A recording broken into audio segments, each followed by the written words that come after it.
Yo, what's up everyone?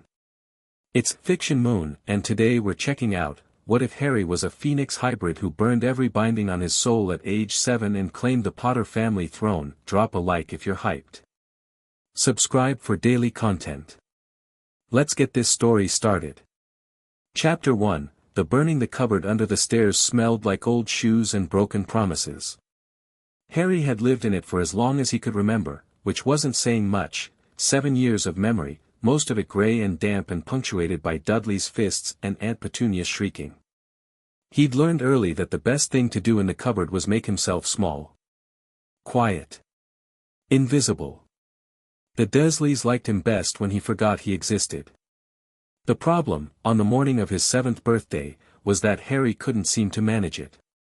He lay on his thin mattress staring at the slats of the stair above him and felt something moving under his skin. It had been building for weeks, this pressure, like steam finding a crack in a pipe. He'd ignored it. Pressed it down. Told himself it was nothing, because nothing was what the Dursleys said he was, and 7 years of repetition makes even a lie feel true. But the pressure didn't care about the Dursleys. Outside, he could hear Dudley thumping down the stairs, already whining about his birthday presents being late. Harry closed his eyes. He tried to find that small, quiet place he usually retreated to, the grey nothing space that made the days bearable. It wasn't there anymore. What was there instead felt enormous and golden and furious, and it was tired of being small. Boy! Aunt Petunia's voice cut through the cupboard door. Breakfast. Now. Harry sat up. He pressed his palm flat against the wooden wall of the cupboard, and the wood was warm beneath his hand, warmer than it should have been, warmer than the air or the season could account for. He looked at his palm. For one suspended second, he thought he saw the ghost of a flame moving beneath his skin, tracing the lines of his veins like molten gold in a river. Then Aunt Petunia banged on the door again and the image vanished. He grabbed his too large shirt from the hook on the wall, pulled it over his head, and went to make breakfast. The morning was ordinary, which was almost insulting. Dudley unwrapped 14 presents and cried about needing 15. Uncle Vernon turned purple in the effort of sympathizing. Aunt Petunia made eggs and looked at Harry like he was a stain she couldn't scrub out. Harry made toast and stood at the counter and felt the pressure building and building and building. You're burning the toast, Dudley said smugly, not looking up from his new handheld game. Harry looked down. The bread in the toaster was dark at the edges, but he hadn't pushed the lever down. He hadn't touched it. The toaster was just, hot. Radiating heat from where Harry's hip was pressed against the counter. Move away from the appliances, Aunt Petunia snapped, appearing at his elbow with a look of naked suspicion. Her eyes moved from Harry to the toaster to Harry's hands, and something shifted in her expression, not quite fear, but the antechamber of it. Outside. Now. Weed the garden. Harry went outside. The garden was mostly Aunt Petunia's roses and Uncle Vernon's proud, aggressively mowed lawn. Harry knelt by the flower beds with a trowel and tried to think about weeds and not about the thing burning through him. The morning was already warm, a late July kind of warm, the sun doing its best through a few pale clouds. He pulled a weed. He thought about his parents. He did this sometimes when the grey nothing space failed him, not because it helped, exactly, but because it was something that was his, untouchable by the Dursleys. James and Lily Potter. He had their names from a school form he'd seen once, from the gravestone in a photograph that a teacher had shown him before the Dursleys pulled him out of that class. He had nothing else. Or so they'd told him. The pressure spiked so suddenly that Harry gasped, dropping the trowel.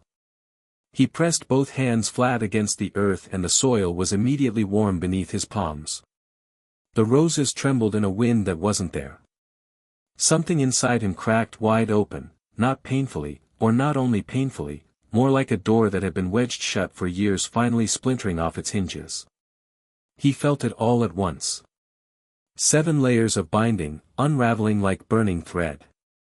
He couldn't see them, not exactly, but he felt them, old magic, deliberate and careful, woven tight around the core of him like bandages around something that needed to be kept still.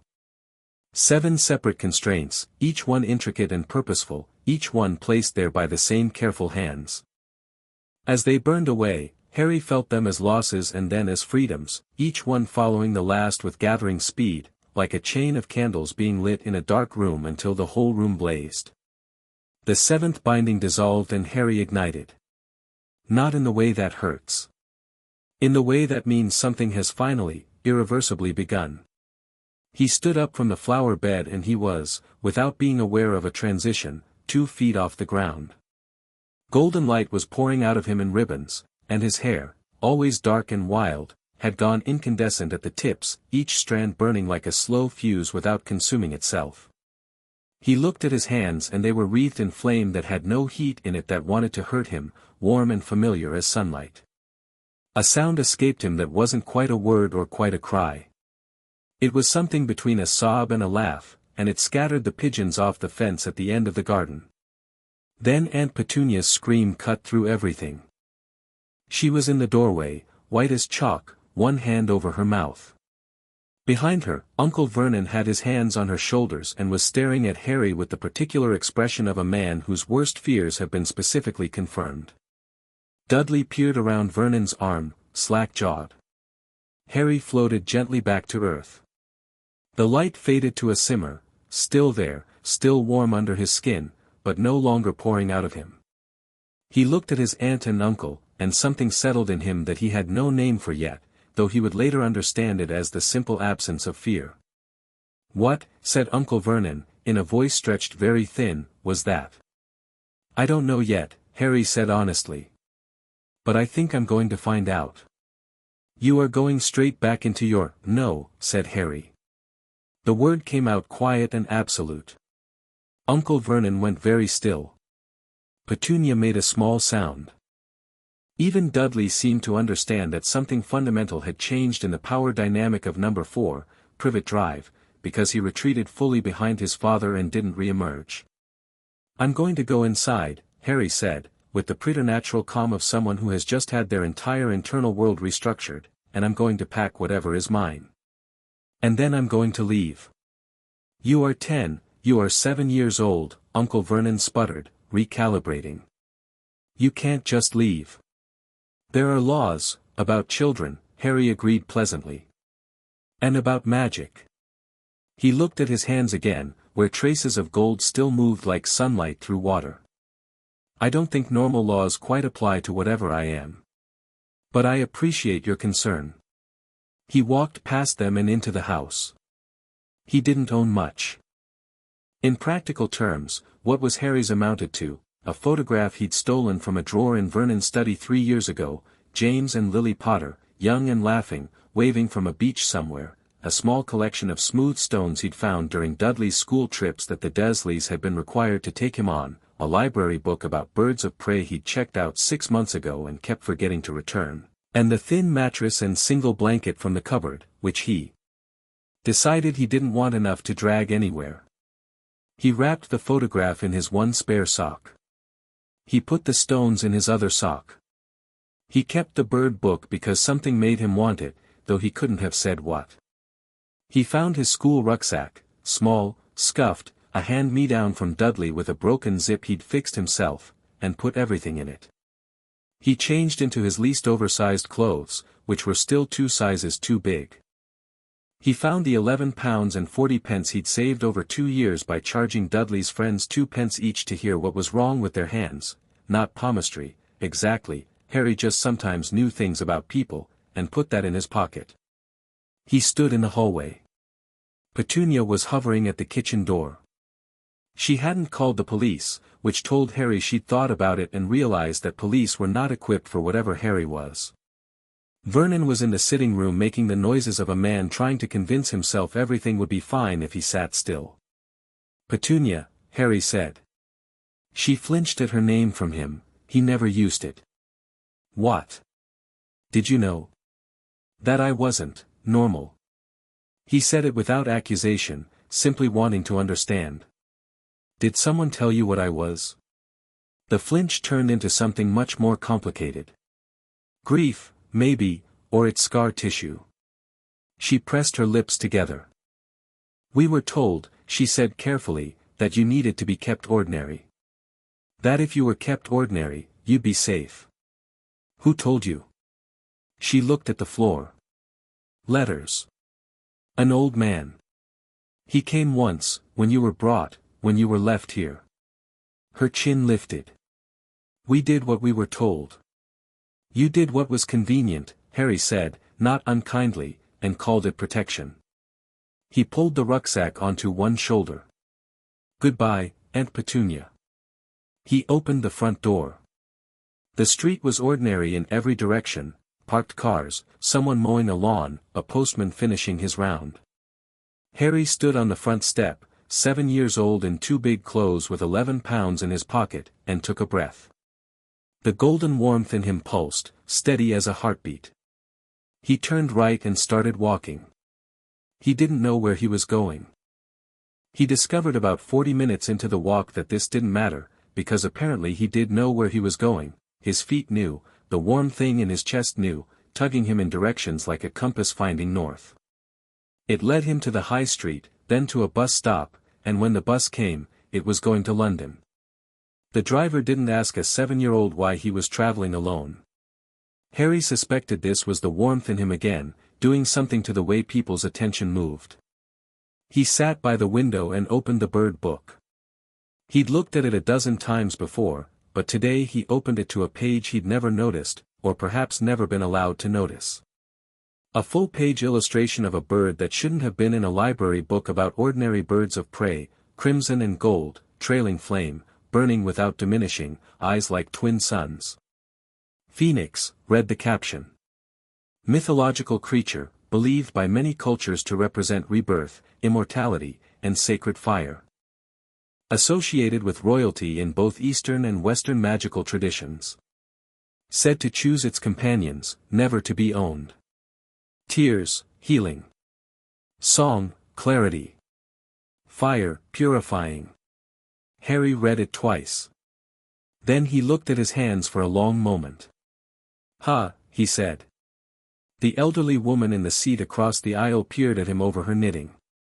"You all right, dear?" "Yes," said Harry. "I just figured something out." She smiled and went back to her knitting, and Harry watched London unspool through the window and thought about fire and what it meant to burn. He found Gringotts by instinct, which didn't entirely surprise him. He'd never been to London, never been to Diagon Alley, never been told he had a bank account or a vault or a name that meant anything beyond the boy or freak or the occasional brat. But something in him knew the city, knew the tucked-away pub and the brick wall behind it with its exact pattern of taps, knew the cascade of brickwork into cobblestone into the gleaming white edifice of the bank at the alley's end. He stood at the bottom of the marble steps and looked up at the building, and something resonated between his sternum and the building's sheer permanence. Old magic talking to old magic.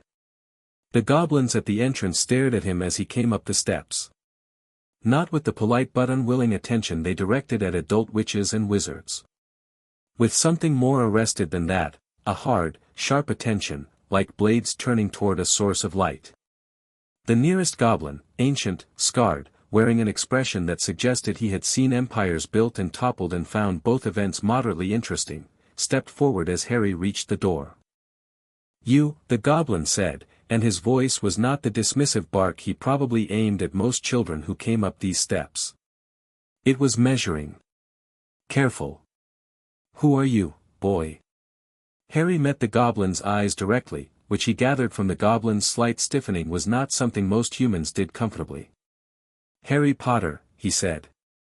"I believe I have a vault here. And possibly other things I'm not aware of yet." The goblin looked at him for 5 full seconds. Then he looked at the other goblin in the doorway, a fast, loaded look, the kind that contained an entire conversation, and stepped aside. "Inside," he said. "You'll want the account manager. Not the general desk." A pause, and then, with the particular gravity of someone giving a gift they'd been holding a long time, the senior account manager. The senior account manager was named Ragnarok, and he had been Gringotts' liaison to the House of Potter for 63 years. He was not young by goblin standards or any other, and he had the bearing of someone who had outlasted entire dynasties and retained his opinions about all of them. He sat behind a desk that was carved from a single piece of dark wood and scattered with neat arrangements of parchment and a small device Harry would later learn was a soul reader. It mapped the magical signature of whoever sat across from Ragnak and compared it to records. When Harry sat down in the chair across from the desk, the soul reader lit up like a bonfire. Ragnak didn't blink. But his eyes did something that Harry would learn was the goblin equivalent of a very sharp intake of breath. "Remarkable," Ragnak said. "I keep hearing versions of that today," Harry said. "Can you tell me what I'm looking at?" "With myself, I mean. I understand I'm a potter. I'd like to understand what else I am." Ragnak looked at him steadily. "You are in full possession of your faculties, for a human child. Unusual." "I burned away 7 binding spells this morning," Harry said. "It cleared my head considerably." Another of those goblin not-quite reactions. Ragnak folded his hands on the desk. 7, he repeated. "You felt them? Like burning thread." Ragnak reached into a desk drawer and produced a file that was an inch thick and sealed with the Potter family crest, a leaping stag, but around it, just barely visible, was the outline of wings. Harry stared at that crest for a long moment. "The bindings were placed by Albus Dumbledore," Ragnak said, "with the neutrality of a professional delivering bad news he has no personal objection to. The first within hours of your arrival at the Dursley home. The 7th exactly 1 year later." Harry absorbed this. Why? The official reason, per the document Dumbledore filed with this institution at the time, Ragnak's tone made his feelings about said filing crystalline, was protective suppression. The claim was that an unbounded phoenix hybrid in the magical world would draw dangerous attention. And the real reason? Ragnak met his eyes, and for a goblin, his expression was remarkably direct. "You were dangerous to a specific plan. Highly capable people are inconvenient when someone has already decided their role." The golden warmth in Harry's chest said nothing. It didn't need to. "All right," Harry said. "Tell me everything." Ragnak told him everything. The Potter line was ancient, not the oldest, but among the oldest that had survived intact.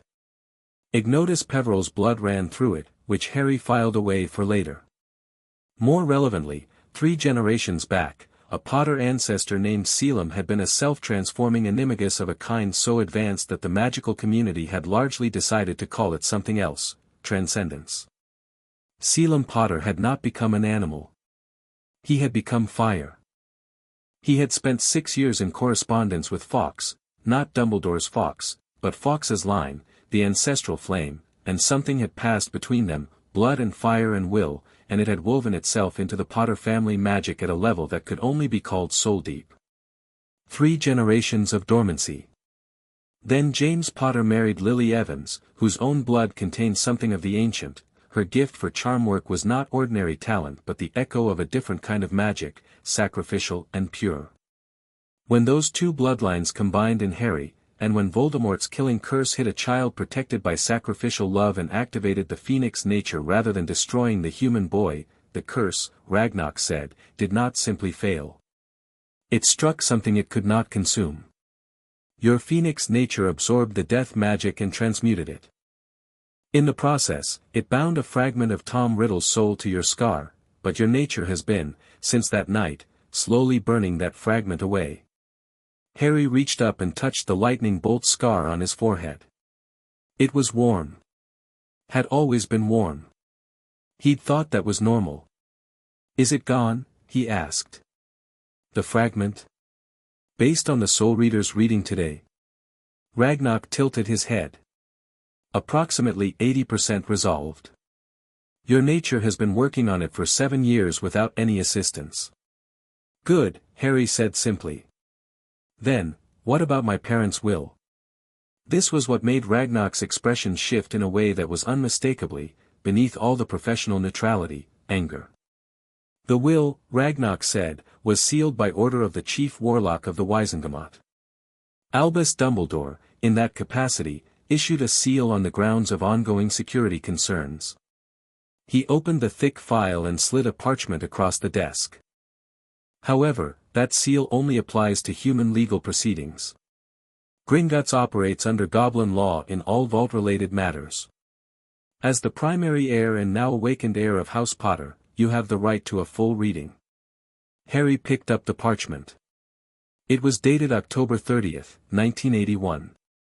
His parents had written it the night before they died, which meant they'd known, not what was coming, maybe, but that something was coming.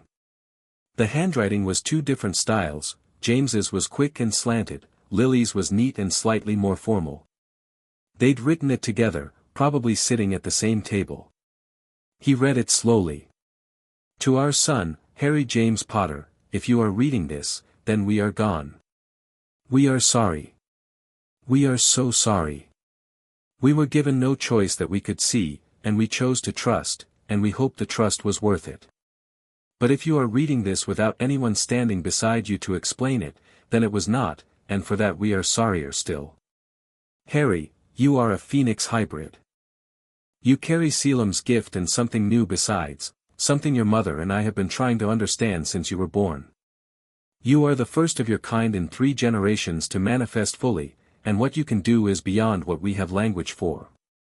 We have chosen to trust Dumbledore's claim that you should grow up ordinary, shielded.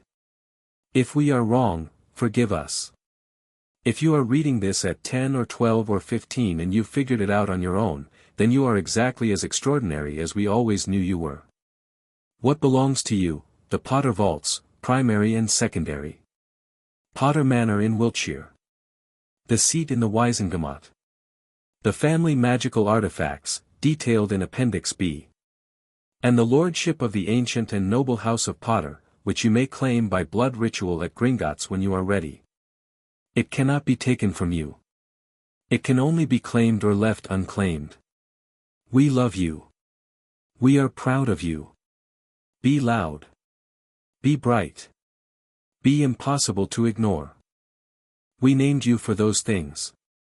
All our love, James and Lily Potter. Harry read it twice. The second time, he noticed that his hands were perfectly steady. He put the letter down. How do I claim the lordship? He asked. The blood ritual was not complicated, but it was not small. Ragnarok led him to a chamber below the main floor, carved from pale stone and lit by torches that burned gold rather than orange. At the center of the chamber was a stone basin inlaid with the Potter crest, the stag and the wings both, full and equal.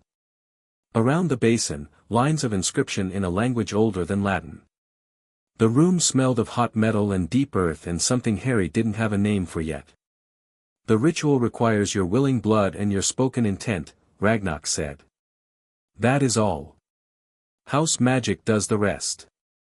Harry stood at the basin. That's it, he said. Just blood and intent. The house magic determines if the claim is genuine. False or coerced claims fail, sometimes spectacularly. Something in Ragnarok's voice suggested he'd seen spectacular failures and found them educational. The magic knows the difference between someone claiming what is theirs and someone claiming what isn't. Harry considered this for exactly 1 second. Then he took the ritual knife Ragnarok offered, made a clean cut across his left palm, and pressed it flat to the center of the basin. I am Harry James Potter, he said, and his voice came out steady and clear in the stone room. Heir of Selim Potter, son of James and Lily, last of my line and first of my name. I claim the lordship of the ancient and noble House of Potter. Willingly and knowingly and in full possession of what I am. The room lit up like someone had dropped the sun into it. The fire came up through the stone basin and wrapped around Harry's arm, not burning, it was his fire, some part of his blood coming home, and climbed his shoulder and spread across him like a sunrise moving across a landscape. He heard the inscription around the basin speaking itself in syllables he didn't need to understand to know what they meant. The Potter family magic, all of it, centuries of it, stored and waiting, crashed into him like a wave that he somehow caught without drowning. When it faded, he was standing in the same room, wearing the same 2 big clothes, and the stone basin was cold again. But on his right hand, there was a ring. It hadn't been there before. It was dark gold, understated, set with a small red stone, a deep phoenix feather red, and on the inside of the band, he could feel rather than see the letters engraved there, always. Ragnarok was quiet for a moment. Lord Potter, he said, and the title came out of him with the weight of 63 years of waiting. Harry looked at the ring. Then at the goblin. Then he smiled, genuinely, fully, for what felt like the first time in his life. Ragnarok, he said, I'm going to need new clothes. And a place to stay. And I think we have quite a lot of planning to do. The goblins gave him a room. This was highly irregular, Ragnarok informed him, but then the goblins found irregular things more interesting than inconvenient, as a rule, and Harry was the most interesting thing to walk through those doors since 1692. The room was deep in the bank's residential levels.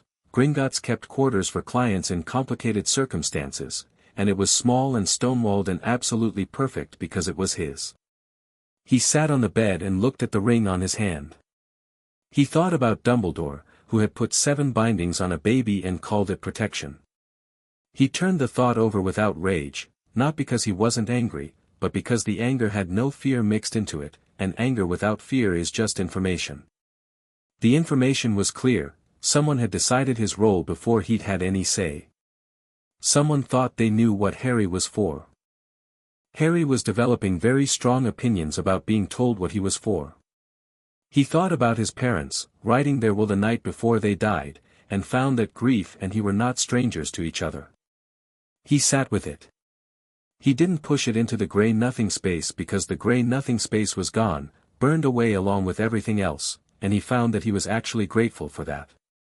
Grief sitting directly in your chest was at least honest. He opened the rucksack and took out the photograph.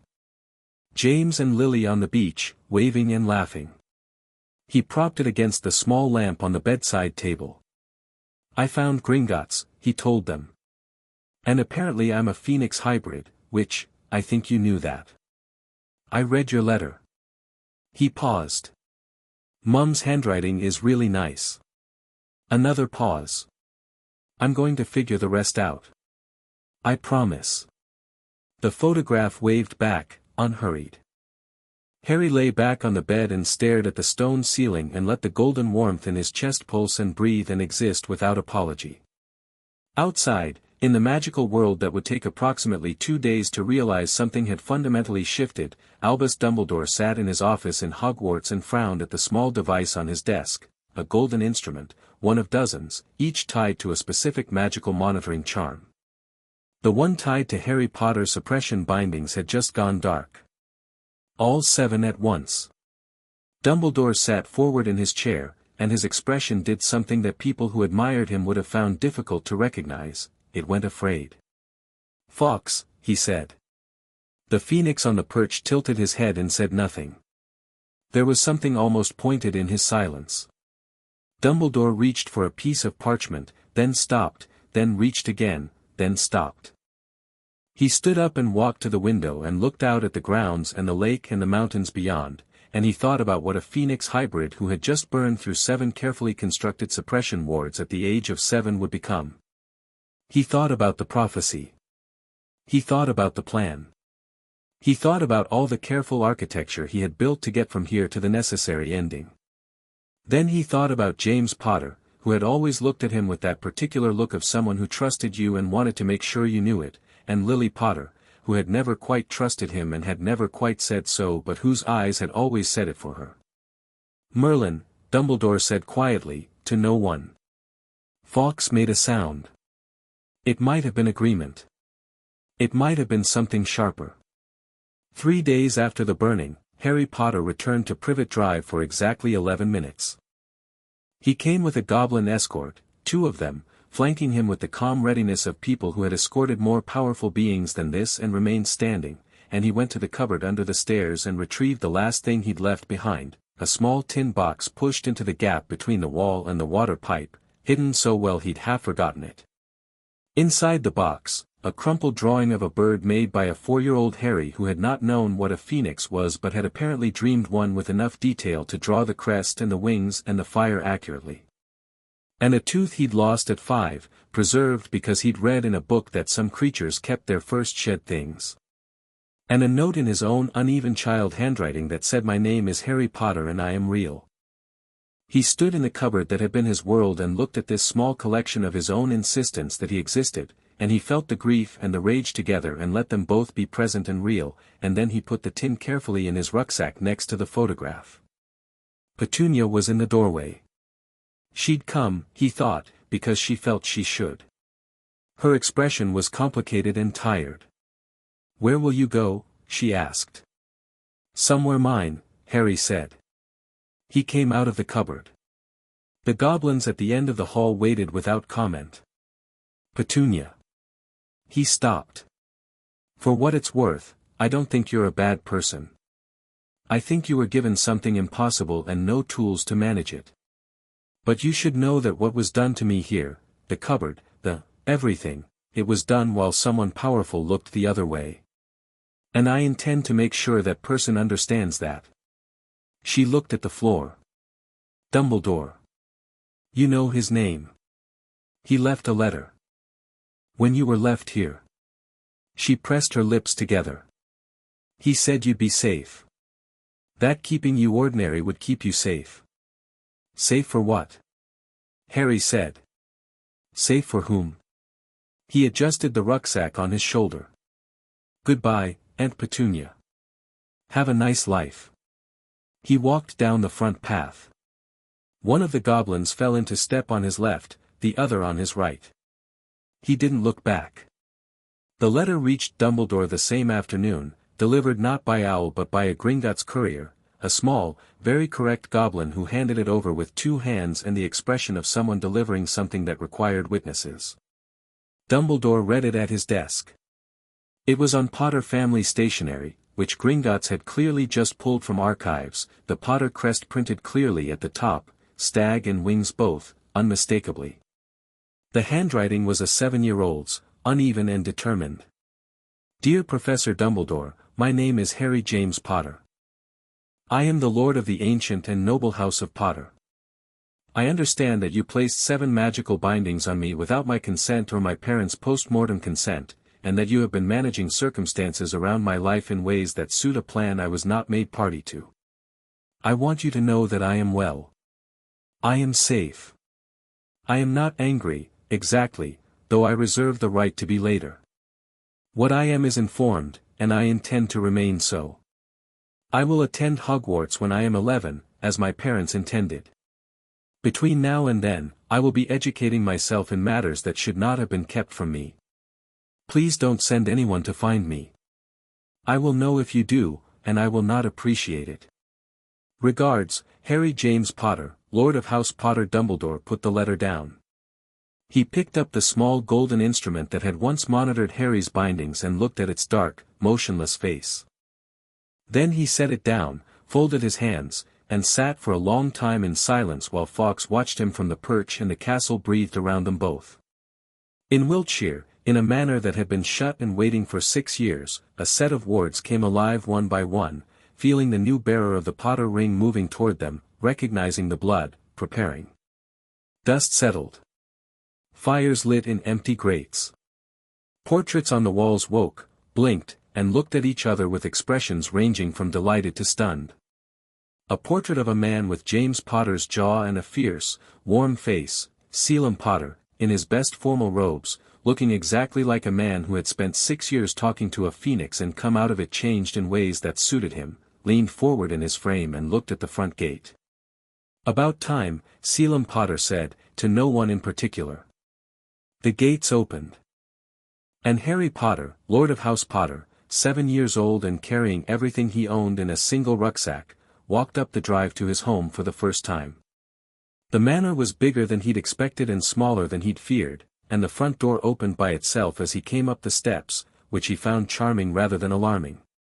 "Hello," he said, to the house, because it seemed polite. The fires in the entry hall crackled gold.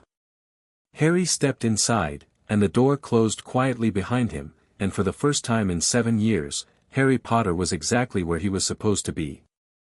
Chapter 2, The Throne. Potter Manor did not reveal itself all at once. It gave Harry rooms the way a person gives trust, incrementally, testing, watching to see what he did with each offering before giving the next. The first night, he found a bedroom on the second floor that had clearly been a guest room, comfortable and clean, with a window that looked out over a garden gone wild in 6 years of no attention. The second morning, a door appeared at the end of the corridor that hadn't been there the night before, and behind it was a library that made Harry stand in the doorway for a full minute without speaking. Floor to ceiling. 4 walls of books, a rolling ladder on brass rails, a fireplace, 2 armchairs, and a window seat broad enough to sleep on.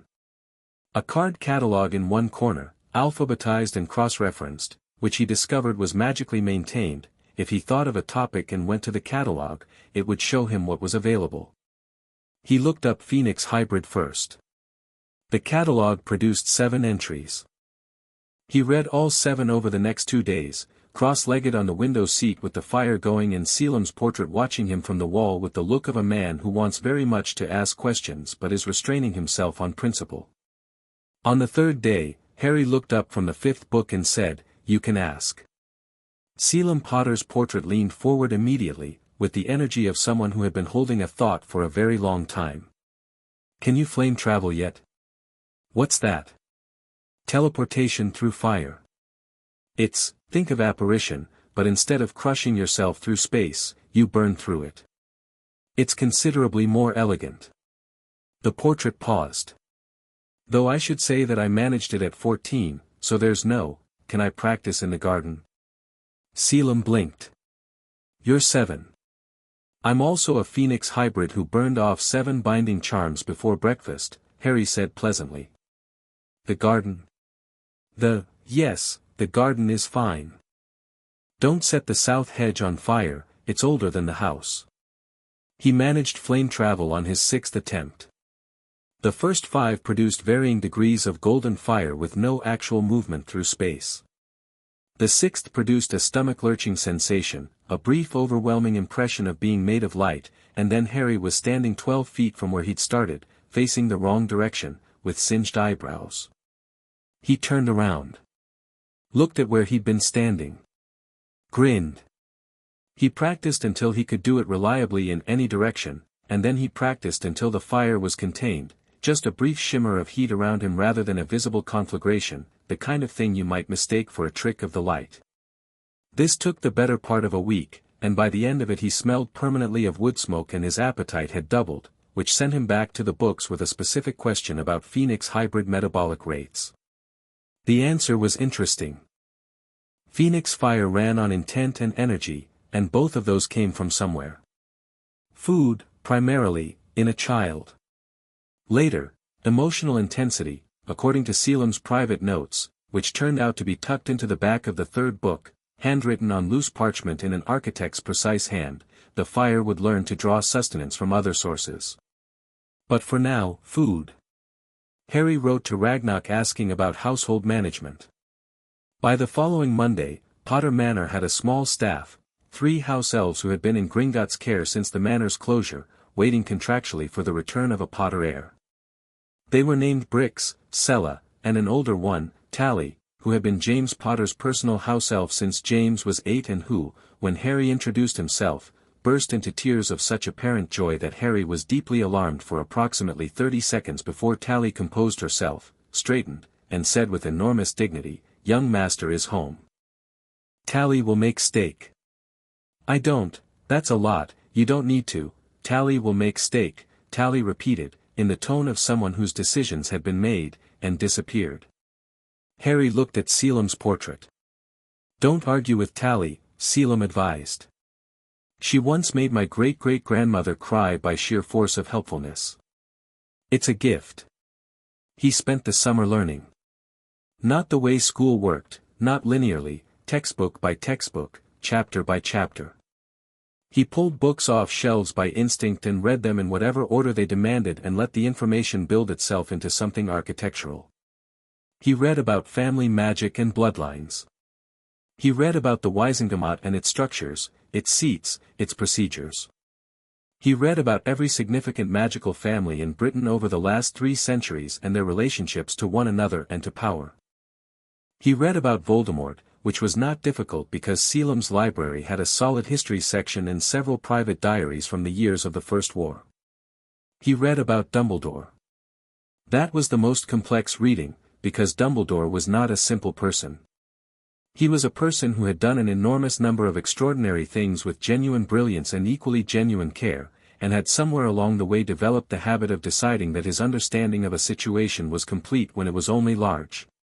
Harry read about him without the anger framework and found something more nuanced and in some ways more troubling, a man of enormous capability who had made the specific mistake of loving people while being unwilling to give them the choice to fail on their own terms.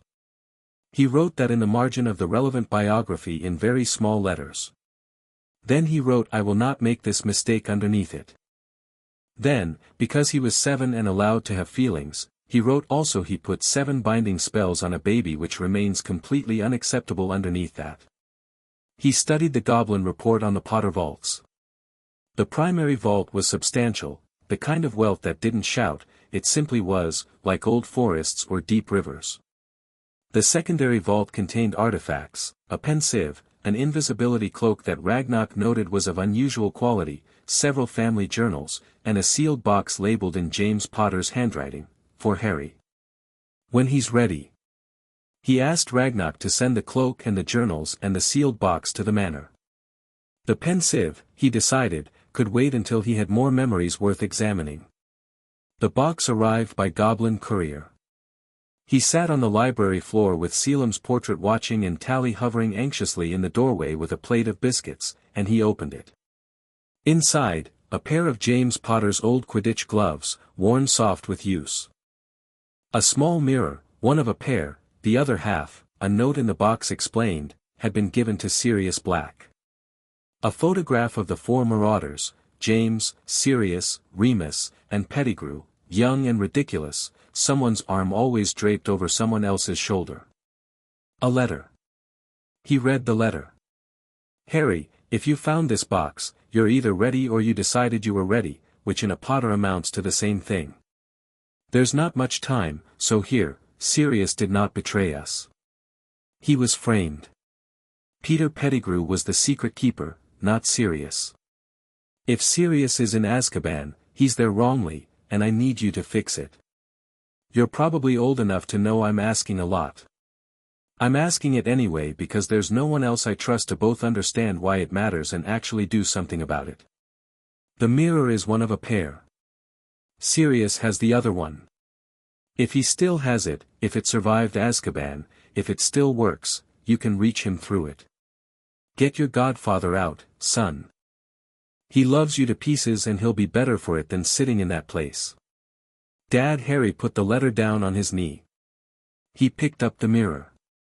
It was oval, small enough to fit in a palm, framed in plain silver. He held it and thought about Sirius Black, and said, quietly, "Sirius." Nothing happened. He tried again the next night, and the night after. On the 4th try, the mirror fogged, not with condensation, but with something magical, and then cleared, and on the other side was a face so altered by years and grief and Dementor exposure that Harry needed a moment to match it to the laughing boy in the Marauder's photograph. But the eyes were the same. Dark gray, James Potter's shade, alive and burning with the specific fire of someone who refuses to go out. Sirius Black stared at the mirror, and then at Harry, and his mouth opened and nothing came out for a long, shaken moment. "Harry," he said. "Hello," said Harry. "I'm told you're my godfather." Sirius made a sound that was trying to decide between a laugh and a sob and landed somewhere in between. "God. You look just like," he stopped. Pressed a hand over his mouth. Pulled himself together with visible effort. How are you? You're supposed to be at the Dursleys." "I left," Harry said. "I'm at Potter Manor."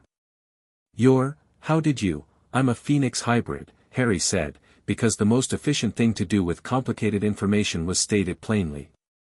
"I burned off the binding spells Dumbledore put on me and claimed the Potter lordship at Gringotts, and I've been here for 3 weeks. I found Dad's letter. He said you were framed." Sirius was quiet. The kind of quiet that contains an enormous number of things. Yes, he said finally, in a voice stripped down to its foundation. Peter was the secret keeper. Not me. I would never. He stopped again. When he looked back at the mirror, his expression was something Harry didn't have the vocabulary for yet but would later understand as a man confronting the possibility of being believed after years of no one caring whether he was or not. Your father told you that? He wrote it before he died. A muscle in Sirius's jaw twitched. James always knew. He always believed me. His voice cracked on the last word, very briefly, and he forced it steady. Harry, I can't, the Dementors, they make it nearly impossible to think, to plan. If I could get out of this place, I'm going to get you out, Harry said. Sirius stared at him. You're 7, he said, not dismissively, more with the expression of someone receiving information they're struggling to organize. Yes, Harry said. And I have resources, a vault full of money, an account manager who has been waiting 63 years to do something with the Potter accounts, and apparently a phoenix nature that makes me very difficult to argue with. He paused. Plus I've been reading about Wisengamot procedure for 2 weeks and I have opinions. Can you get the mirror out of your cell? I've had it hidden in the wall behind a loose stone since the day they brought me in, Sirius said. I didn't know if it would work. I've been talking to it anyway. He let out a breath that was almost a laugh. Tell me your plan. I'm working on it, Harry said honestly. I'll have it by tomorrow. He did. The plan had 3 parts. The first part was the simplest, Ragnarok. Gringotts had no political obligation to the ministry or the Wisengamot, operated under its own law, and could act as independent counsel in legal disputes. Ragnarok, when presented with James Potter's letter and Harry's request, reviewed the Potter legal documentation with the expression of a goblin who has waited a very long time for something satisfying to do. There was no trial, Ragnarok said. No, Harry confirmed. Sirius Orion Black was remanded to Azkaban without a Wisengamot hearing, a formal charge or legal representation, by direct order of Bartemius Crouch Sr., then head of the Department of Magical Law Enforcement. Ragnarok's voice was utterly flat. This was, Harry had come to understand, how goblins expressed the kind of outrage that in humans would require several exclamation marks. This violates 17 distinct procedural requirements under the 1689 Wizarding Legal Charter. 17, Harry said. I was being conservative. Ragnarok folded his hands. Lord Potter, filing a wrongful imprisonment petition on behalf of Sirius Black as his named godfather and as a party with legal standing would be straightforward. However, you should be aware that such a filing would create significant visibility. Good, Harry said. Ragnarok blinked. For a goblin, this was the equivalent of a double take. You want visibility. I want Sirius out, Harry said, and I want it done correctly and publicly and in a way that makes it very clear that the House of Potter has both the standing and the will to pursue legal action when people are wronged on its behalf. So yes. Visibility is fine. You are 7 years old, Ragnarok said, in exactly the tone Sirius had used. Is that going to stop being relevant at some point? Harry asked pleasantly. Ragnarok made a sound that might have been a laugh. No. But it does make you considerably more impressive. File accordingly. File accordingly. The second part of the plan was more delicate. Harry knew that a legal petition, even a watertight one, could be delayed, buried, or quietly strangled by people with both motivation and power to do so. Dumbledore, as Chief Warlock, had the ability to influence Wisengamot procedure. Fudge, who Harry's reading had classified as a man who did whatever would cause the least personal inconvenience, might delay indefinitely. Harry needed to make delay more inconvenient than action. He wrote 2 letters. The first went to the Daily Prophet, to a journalist named Augusta Skeeter who covered legal affairs, not Rita, her cousin, who Harry's reading suggested was more interested in impact than accuracy, but Augusta, who had an 18-year career history of covering ministry procedural corruption with a particular focus on Azkaban's unresolved cases. The letter was 3 paragraphs. It explained the Sirius Black situation, cited the specific procedural violations Ragnarok had identified, referenced James Potter's letter by name without quoting it, noted that Lord Potter of the ancient and noble House of Potter had filed a formal petition and would be pursuing the matter through every available legal channel, and closed with the observation that the story of a man imprisoned without trial for 12 years while holding the position of godfather to the most famous child in the wizarding world was, Harry thought, probably quite an interesting story. Augusta Skeeter responded within 4 hours. Harry read her reply and thought that she reminded him somewhat of Ragnarok, that particular quality of someone who has been waiting for a target to present itself. The second letter went directly to Cornelius Fudge. Harry wrote it on Potter family stationery with the full letterhead, Potter crest, lordship designation, the formal address of Potter Manor, all of it. He wrote it in the careful, formal register he'd been practicing from Wisingamot correspondence samples.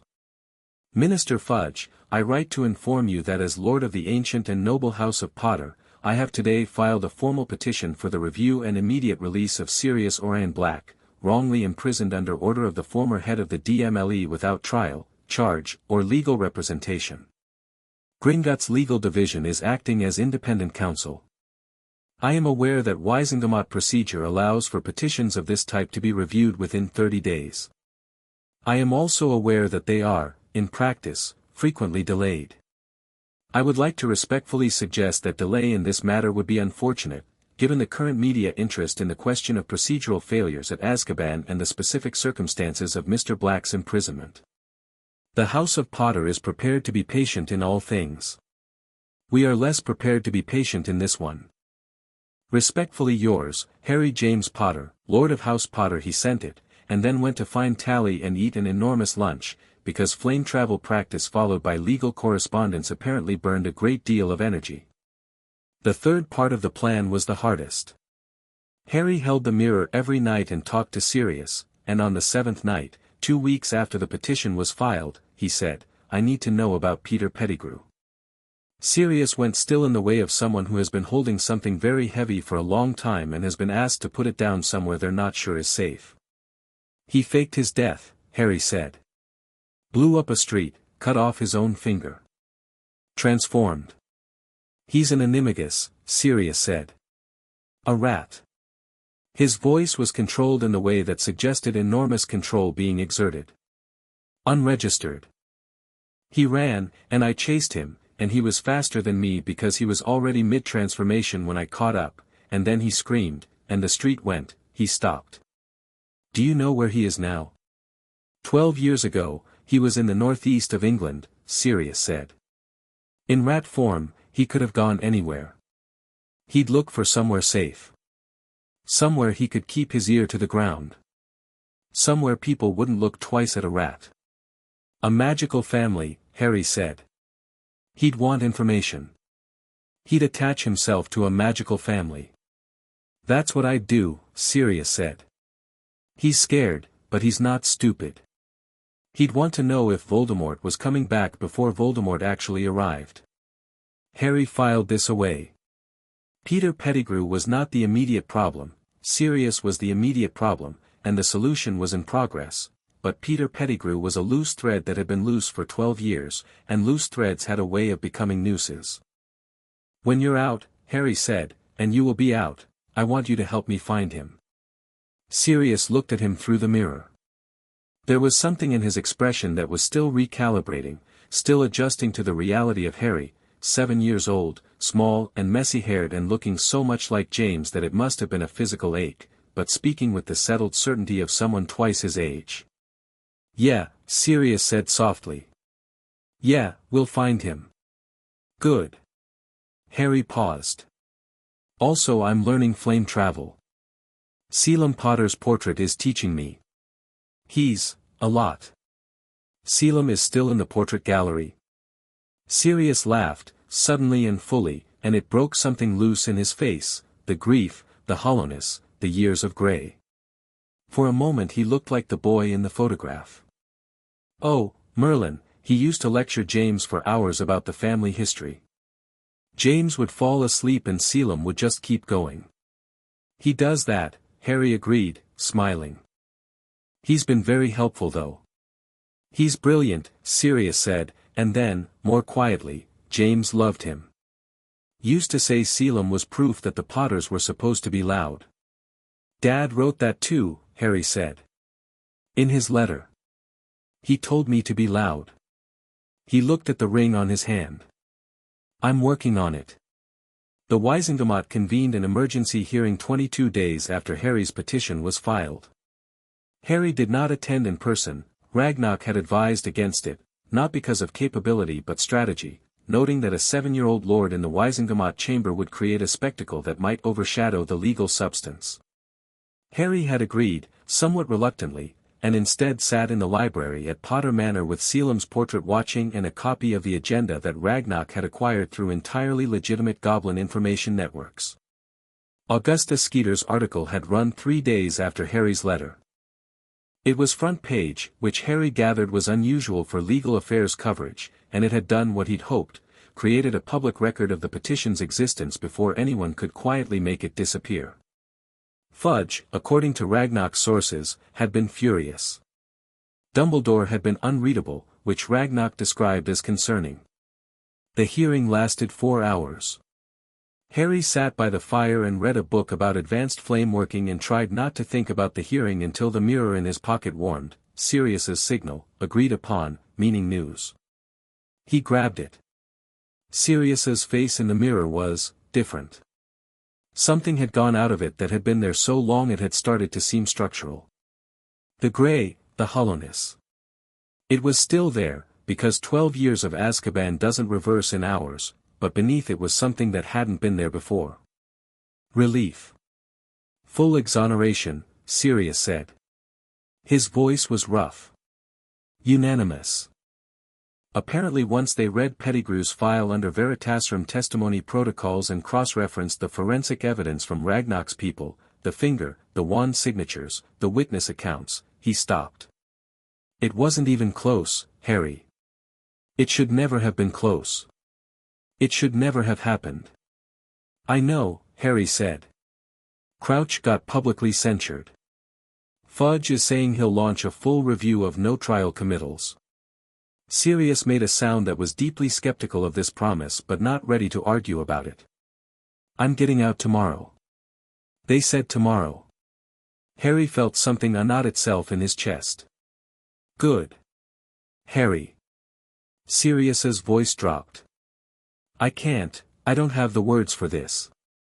Dad asked me to fix it, Harry said simply. And you're my godfather. There weren't a lot of decisions to make. Sirius was quiet for a moment. When he spoke again, his voice was steady, or trying to be. The manor. Is there room? The manor is enormous, Harry said. Tally already made up a room for you. She's been making up rooms for people I haven't invited yet. I think she's anticipating.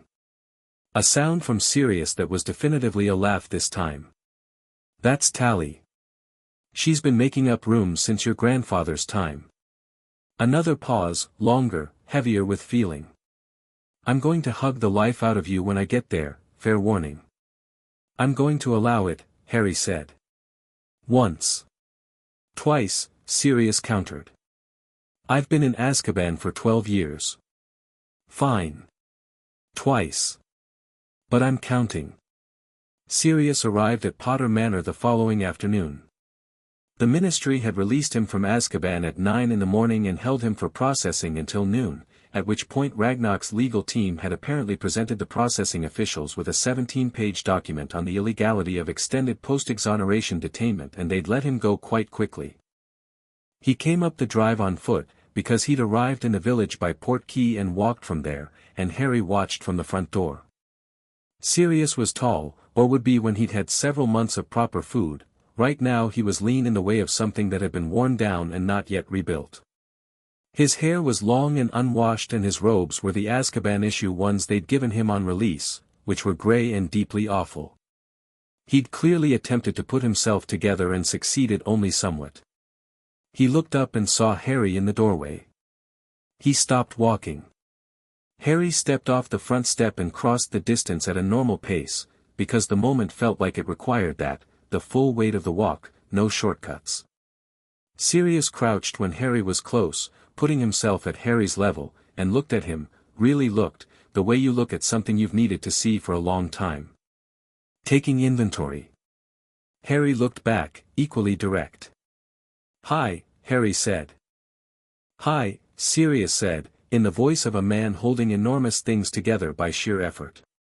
Harry closed the remaining distance and let his godfather put his arms around him, and Sirius held on with the particular fierce gentleness of someone who'd been afraid, for a long time, that this would never happen. Harry counted to 10. Then he said, into Sirius's shoulder, "That's one." Sirius laughed. It cracked through him, and under the laugh there were things that weren't quite tears but were the infrastructure of them. "You absolute menace," he managed. "God, you sound exactly like James. Everyone keeps saying that. It's a compliment." Sirius pulled back, hands on Harry's shoulders. "Let me look at you." He looked. His eyes went to the ring on Harry's right hand, and something passed through his expression, pride, maybe, or the kind of awe that pride grows from. "Lord Potter." "My father wanted it claimed," Harry said. "Your father wanted a lot of things for you," Sirius said. "He got most of them right." He stood up, straightening, looking at the manor with the expression of someone returning to a place they'd thought was gone. "Okay. Show me the library." "After a bath," Harry said. Sirius looked down at himself. "Fair point. And Tally will want to feed you. Don't argue with her." "No one argues with Tally. She made my mother cry once." "Selim said that too," Harry said, turning back toward the door. "Also Selim is awake in the portrait gallery and he's been very eager to discuss family history with someone who'll stay conscious." Sirius groaned, with the warmth of someone performing their groaning. "I've been in Azkaban for 12 years and you're going to subject me to Selim's family lectures." "Think of it as immersive education," Harry said. "I think of it as a continuation of my suffering," Sirius said, following him up the steps with the look of a man who is deeply happy even while complaining, which Harry would come to understand as simply how Sirius Black was built. "Tell Tally I want the big steak." "Tally already knows." "Of course she does." 3 days after Sirius arrived, Dumbledore came. There was no announcement, no letter, no owl. At 11 in the morning, the front gate chimed, a deep sound like a bell, the manor's alert ward, and Harry looked up from the breakfast table and said, "Front gate." Sirius was already half standing. "I've got it," Harry said. "Harry, I've been thinking about this conversation since July," Harry said, standing, straightening his shirt. "I'm ready." Sirius sat back. He looked at Harry for a moment, and then nodded, not with ease, but with the particular respect of someone who can recognize readiness in another person even when they want to argue with it. Harry went to the front door. Dumbledore was standing at the gate. He looked exactly as Harry had expected, tall, silver-bearded, wearing robes of deep blue, carrying himself with that quality of immense age made elegant. His eyes, behind the half-moon spectacles, were the specific shade of blue that people described as kind and Harry was reserving judgment on. The gate had not opened. The manor's wards were waiting for Harry's instruction. Harry stood on the front step. "Professor Dumbledore," he said. "I didn't invite you." "No," Dumbledore agreed. His voice was measured, warm, careful. "You didn't." "I came anyway, because I thought we should speak." A pause. "May I come in?" Harry considered it. "Yes," he said, and the gate swung open. He led Dumbledore to the library because it was his territory and he understood it and because the alternative was the formal sitting room, which was designed for exactly this kind of meeting and therefore felt like a trap he'd be setting for himself. Dumbledore settled into one of the armchairs, slightly stiffly, which surprised Harry. He'd expected the old man to take up space more naturally than that. Harry sat across from him and put his hands flat on his knees and waited. "You look well," Dumbledore said. "Thank you. You've been busy." "Not accusing. Careful." "Yes," Harry said. "The Sirius Black petition was successful," Harry said. "As you know." "As I know," Dumbledore agreed. Something moved in his expression, not quite guilt, but the awareness of it. "Harry, I want to explain, you put 7 binding spells on me," Harry said. Not loudly. Not with the heat that might have been there 3 months ago, before he'd had time to think. "Without my parents' consent, there will specifically doesn't authorize it, and without any legal sanction that Gringotts could find. 7, placed on an infant. The first one on the night you left me with the Dursleys." Dumbledore was quiet. "I'm not asking you to justify them yet," Harry continued. "I'd like to understand them first. Why 7? What were you worried I would do?" "Not what you would do," Dumbledore said carefully. "What would be done to you? A phoenix hybrid, unbound, radiating magical fire, you would have attracted attention from every dark power in Britain. And Tom, though defeated, was not gone." "The fragment in my scar," Harry said. Dumbledore's expression shifted in a way that he didn't quite manage to conceal. "You know about that. Ragnarok read my soul signature. I've been burning it away for 7 years, apparently." Harry tilted his head. "You knew about it." "I suspected," Dumbledore said. "Yes. And your solution was to bind a child rather than deal with the fragment directly. The fragment is, complex. Destroying it without destroying you required what?" Harry said. "Because I'm burning it away without anyone's help and I'm mostly fine." "What was the plan, Professor?" "The full plan. The one you built 7 binding spells to protect." The silence was long. Selim's portrait was very still. The fire crackled. "You deserve to know," Dumbledore said finally. He said it quietly, like a man acknowledging something he's been arguing against in his own mind. "There is a prophecy. It names you as the one with the power to defeat Voldemort. It was made before your birth. It has shaped a great deal of what I have done. Can I see it? The original is in the Department of Mysteries." "I can write it down," Harry said. "Please." Dumbledore wrote it on a slip of parchment from the desk. He handed it across. Harry read it once and then again, and his expression didn't change, which Dumbledore was clearly watching for. Neither can live while the other survives. The old formulation. Harry put the parchment on the arm of the chair. "This doesn't say sacrifice," Harry said. "No," Dumbledore said. "It doesn't say I have to die to win. It says one of us has to end while the other continues." Harry looked at him steadily. "Your plan required me to sacrifice myself, didn't it?" Another silence. Dumbledore removed his spectacles and polished them with his robe sleeve, which Harry understood as a gesture that was buying time and trying not to be obvious about it. "There is a possibility," Dumbledore said, "that the Horcrux, the soul fragment, can only be destroyed if I die," Harry said. "Yes. Except I've been destroying it on my own for 7 years and I'm at 80% and still alive. So perhaps," Harry continued, with the terrible politeness of someone who has thought all of this through very carefully, "the plan was built on a premise that wasn't fully tested." Dumbledore put his spectacles back on. "You are remarkable," he said, and he meant it. That much was clear. Your mother was formidable. Your father was brilliant. You are something they didn't quite manage to predict." "They tried," Harry said. "I read their will." "Yes." Dumbledore looked at his own hands.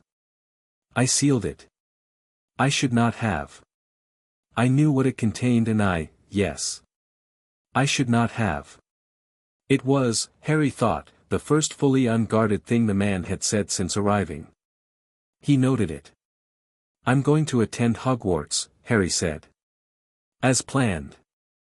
I want to learn, and I want to be in the world, and there are people I suspect I'm supposed to meet there. He looked directly at Dumbledore. But I want to be clear about something before that happens. Yes. Dumbledore said. I am Lord Potter, Harry said. Not your student, not your weapon, not the boy from the cupboard under the stairs who can be arranged and bound and pointed in a specific direction. I'll learn from you, I expect you're an extraordinary teacher, and I want that. But I will not be managed. And if I discover that something is being kept from me that affects my life, my safety, or the people I choose to be responsible for, I will find it out and I will deal with it, and the conversation after that will be significantly less pleasant than this one. Dumbledore looked at him for a long moment. Something passed through his expression that Harry couldn't quite catalogue, but it wasn't dismissal and it wasn't condescension, which had been the risks. I believe you, Dumbledore said. Good. Harry stood. Would you like tea? Tally makes excellent tea. A pause. Yes, Dumbledore said, with what might have been the faintest surprise. Yes, thank you. Dumbledore stayed for an hour. They talked about Hogwarts, about the curriculum, about the courses Harry should take. They talked about phoenixes. Dumbledore knew more than the library books, though he was careful about what he shared and Harry noted what he was careful about. They talked about the Wisengamot and the Potter seat, which Harry intended to fill by proxy until he was 17. When Dumbledore stood to leave, he paused in the library doorway. The binding spells, he said. I want you to know, they were placed with the belief that they were necessary. Not with the belief that you were less than you are. I know, Harry said. That's the complicated part. Dumbledore nodded once. Then he was gone, and the manor's gate closed behind him, and Harry stood in the library listening to the fire settle. Sirius appeared in the doorway 30 seconds later, having very clearly been listening from the corridor. Well, he said. Well, Harry agreed. You handled that better than I would have. You would have started with, you put 7 binding spells on a baby, and then it would have gone somewhere, Harry said. Sirius considered this. That's fair. But I'd have enjoyed it more. There are going to be situations where your version is the right one, Harry said. I'll let you know. Sirius grinned, wide and sudden and real, the boy in the photograph flickering under the years. I genuinely cannot wait, he said. Tally left biscuits in the sitting room. Strategy meeting. Harry looked at the ring on his hand, at the parchment with the prophecy on the arm of the chair, at Selim's portrait, watching them both with something warm and satisfied in his ancient painted face. Strategy meeting, Harry agreed. He walked out of the library, and the fire in the grate went up bright behind him, gold at the edges, and settled. Outside, the afternoon was clear and long, the late summer carrying in it the first cool edge of autumn, and somewhere in Britain a man who was not yet afraid would soon become so, and somewhere in Wiltshire, in a manor that was learning to be a home again, Harry Potter sat down with his godfather and began, in earnest, to plan. Chapter 3, The court assembles. The Hogwarts Express smelled like pumpkin pasties and old magic and the particular excitement of several hundred children who had been cooped up with their families all summer and were ready to be somewhere else.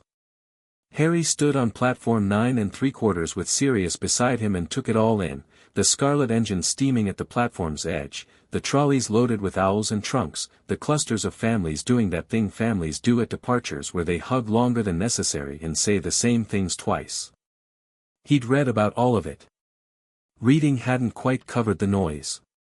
You've got everything? Sirius asked. 3 times over. Wand? Harry resisted the urge to say obviously and settled for producing it briefly. 11 inches, Holly, Phoenix Feather Core. Ollivander had gone very quiet when it chose Harry, that particular silence of a craftsman recognizing something beyond his making. The wand had gotten warm in Harry's hand and the connection had been instantaneous, almost conversational.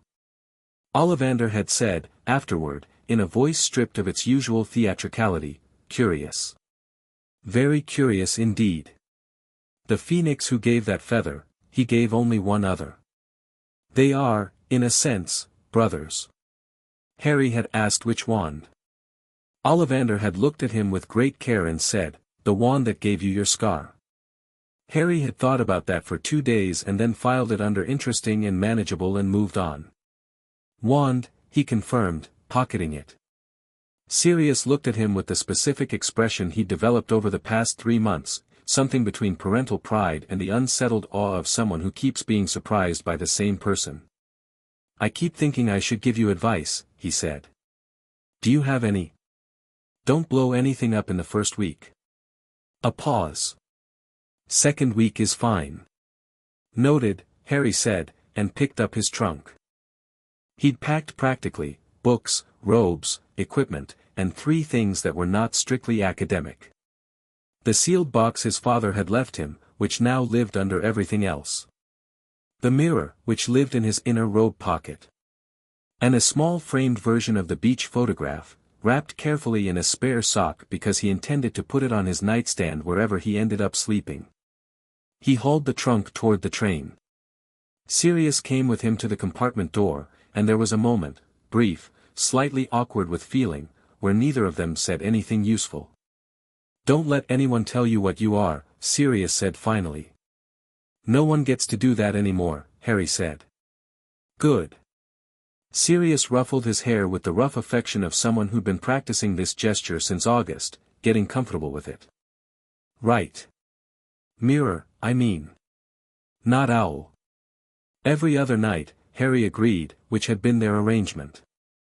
He got on the train. He found a compartment mid-carriage, empty, stowed his trunk, and sat by the window watching the platform clear as the departure time drew close. Families waving. A few last-minute sprinting students. A girl with a massive amount of bushy hair half-dragging a trolley with a cat carrier balanced precariously on top. 2 red-headed boys running full tilt. Then the compartment door opened and a round-faced boy looked in with the expression of someone who has been searching for an empty seat for a while. "Can I sit here?" the boy asked. "Everywhere else is full or, there's a group of 4th-year Slytherins in the next carriage who were making fun of my toad." He held up a glass tank containing an extremely ordinary-looking toad. "He's a good toad. His name is Trevor." "Sit down," Harry said. "Trevor's welcome." The boy sat, with the relieved exhale of someone rescued from mild social distress. "I'm Neville," he said. "Neville Longbottom. Harry Potter." Neville blinked. Looked at Harry's forehead, where the fringe fell across the scar. Looked back at his face.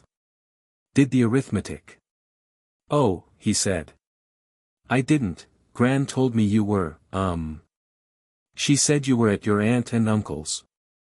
"She didn't say you were, I mean, I heard about the Wisengamot thing, everyone heard about the Wisengamot thing, but I didn't expect you to be," he stopped. "Sorry. I'm rambling." "You're fine," Harry said easily. "What did your Gran say about the Wisengamot thing?" "She said it was about time," Neville said, with the slight embarrassment of someone quoting someone who says exactly what they think. "She said your godfather should have been out years ago and that the whole business was a scandal and she'd been saying so since 1981. A pause. "Gran says things like that. She was there, at the First War. She knew your parents." Harry leaned forward slightly. "Did she?" "A bit. Not well," she said. "She said your mum was, she said she was like a lit room. When Lily Potter walked in, it was like someone turned the lights on." Neville said this carefully, as though handling something that might be fragile. It wasn't fragile. It was something Harry wanted to keep. "Thank you," he said, and meant it. Neville seemed to understand, with the quiet instinct of someone who has had his own grief long enough to recognize the shape of it in others. Harry would learn later about the Longbottom family's losses, about Neville's parents, and understand that this ease with sorrow was hard-won. For now Neville just nodded and turned to the window as the train began to move, and they sat in comfortable silence as London fell away behind them.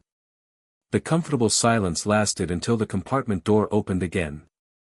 This time it was the bushy-haired girl with the cat carrier, who put her head in with a brisk directness that suggested she'd already tried several other compartments and decided this one would do. "Has anyone seen a toad?" "A boy named Neville," she stopped. Looked at Neville, and at the tank containing Trevor. "Oh, good. I've been going carriage to carriage," someone said. A round-faced boy had lost. She looked at Harry. Blinked. The recognition process was faster and less flustered than Neville's. She'd clearly decided she was going to handle this calmly. "Harry Potter." "Hello," Harry said. "Hermione Granger," she said, coming in and sitting down without being invited because she'd clearly decided the invitation was implicit. The cat carrier went on the overhead rack. A large orange cat regarded Harry from it with sovereign indifference. "I've read about you, of course." "Well, everyone has. The books about you are mostly nonsense, I think. They're very vague on the details, which usually means the author doesn't have access to primary sources." She paused. The Sirius Black case was extraordinary. 17 procedural violations.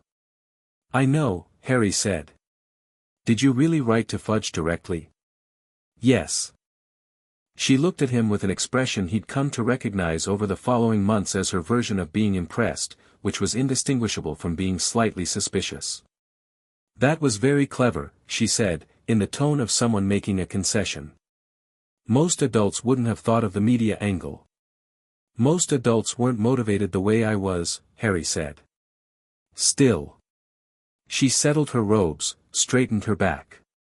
"Which house do you think you'll be in?" "I've been reading about all of them. Gryffindor values bravery, Hufflepuff loyalty, Ravenclaw intelligence, Slytherin ambition. I think I'll be in Gryffindor, personally, though Ravenclaw is a close second." "I don't know yet," Harry said, which was true enough. He had some ideas, but the hat would have thoughts, and the hat's thoughts were worth hearing. Neville, who had been listening to this exchange with the expression of someone watching a tennis match he hadn't expected to be interesting, said, "What does it feel like?" "Being I heard you're a phoenix, someone was saying in the corridor." "Warm," Harry said simply. "Like having a fire going somewhere in your chest." He thought about it. "Like knowing there's always a light on somewhere." Neville seemed to find this answer genuinely satisfying, in the way he sometimes processed information, sitting with it, turning it over. Hermione looked at Harry for a long moment with that measuring, slightly suspicious expression, and then something in it softened by about 10%. The three of them ate pumpkin pasties when the trolley came, and Harry learned that Neville's boggart was probably Professor Snape and that Hermione had read Hogwarts, a history 3 times, and that Trevor was an extremely phlegmatic toad who responded to his name by not moving. Outside, England rolled past in its autumn best. The boats across the lake. The castle emerging from the dark above the water, lit and vast and undeniably alive with magic that Harry felt in the soles of his feet through the wood of the boat. He'd read about Hogwarts, and reading hadn't covered this either. The castle wasn't just old, it was layered, its magic stratum upon stratum, ancient decisions and old wards and 7 centuries of students having feelings very intensely in the same stone walls. He was the last first year in the line across the lake from him to look up at the castle, because everyone else looked up immediately and Harry waited to look until he'd first looked at the water, dark and deep, something large moving beneath it, and at the other boats, and at the mass of children around him, all of them about to begin something. Then he looked up. The castle blazed against the night sky. Something in his chest said yes in a language that had nothing to do with words. The Great Hall. Harry had expected to be observed. He had not quite expected the full weight of the attention, 1,000 students going quiet in waves as the first years filed in, and the quiet rippling out from where he walked, because apparently 11 years of he's coming back someday built a particular kind of anticipatory silence. He walked in at the front of the group, and he didn't look for the staring. He looked at the ceiling, because someone had told him about the ceiling in Hogwarts, a history, according to Hermione, and it was worth looking at directly, the enchanted sky, tonight showing a scattering of cloud over deep autumn stars, the candles floating like a constellation of their own. He sat when they were told to sit. The sorting hat was brought out on a stool. It sang. The song was about houses and qualities and the things Hogwarts valued, and Harry listened to the whole of it and found he agreed with most of it and had reservations about the implied exclusivity of the last verse. Names were called. Hermione Granger was called and walked up to the stool with such visible composure that Harry suspected she practiced, and the hat took about 4 seconds before calling Gryffindor. She walked to the Gryffindor table with her chin up and sat down near the middle, where the older students immediately made room. Neville Longbottom was called and walked up looking like he was approaching something that might not survive the encounter, and the hat sat on him for nearly 2 minutes before calling Gryffindor in a voice that was somehow decisive about it, not tentative, but arrived at. Neville's relief was so total it was visible from across the hall. Harry Potter was called last. This was not alphabetical, the hat asked for him by name, which the professor reading the list noted and called, and the silence that fell was the particular silence of a room that has been waiting. Harry walked to the stool. He sat. The hat dropped over his eyes and the great hall vanished, and it was just him and the hat in the quiet of its interior, which felt like a small room made of old wood and older intent. "Well," the hat said. Not out loud. Directly. "You're not what I expected." "What were you expecting?" Harry asked. "The files update between years. I knew you were coming. I knew who you were. I was prepared." A pause, and the hat's voice shifted slightly, became something more alert. "I was not prepared for this. The Phoenix thing. Among other things. You're 11 years old and you've already done more legally and politically than most adults who come through here. You got a man out of Azkaban. You claimed a lordship. You told Dumbledore where he stood in your own library."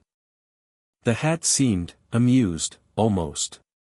The library was a nice touch. "Thank you," Harry said. "Where am I going? I know what you're like. That's my function. But what you're like is, let me be specific. You're brave in the way that people are brave when they've genuinely lost their fear of something, which is different from the bravery of people who are afraid and do it anyway. You're clever, but you think in patterns rather than rules, which is more Ravenclaw than Gryffindor in its raw form. You're ambitious, but your ambition is pointed outward, it's about building things, claiming things that are rightfully yours, not climbing over others. That's not Slytherin's kind." "And Hufflepuff?" Harry said. "You're loyal past the point of reason. You got a man you'd never met out of prison because your dead father asked you to. A beat. But loyalty isn't your foundation. It's a consequence of something deeper. Which is? You believe in being real," the hat said, and it said it simply, without ceremony. "Everything you've done, burning the bindings, claiming the lordship, the petition, the letter to Fudge, none of it was strategy first. It was authenticity first. You cannot stand existing in a false form. That's not a house quality. That's a self." Harry waited. "Gryffindor," the hat said. "Because your courage is the kind that doesn't calculate. And because, this is my own observation, not criteria, I think you'll do something with that house that it needs." The hat was lifted off his head and the great hall came back. "Gryffindor," the hat called, and the Gryffindor table erupted. Harry walked to the table, and the third years shifted to let him sit, and Fred and George Weasley, who he didn't know yet were Fred and George Weasley, leaned across the table and said in near unison, "Brilliant entrance, mate, and, very dramatic, and, did you plan the pause before sitting?" "No," Harry said. "Natural talent," Fred said. "Runs in the family, I expect," George said. "We knew your dad," they said together, which Harry would also learn was simply how they worked.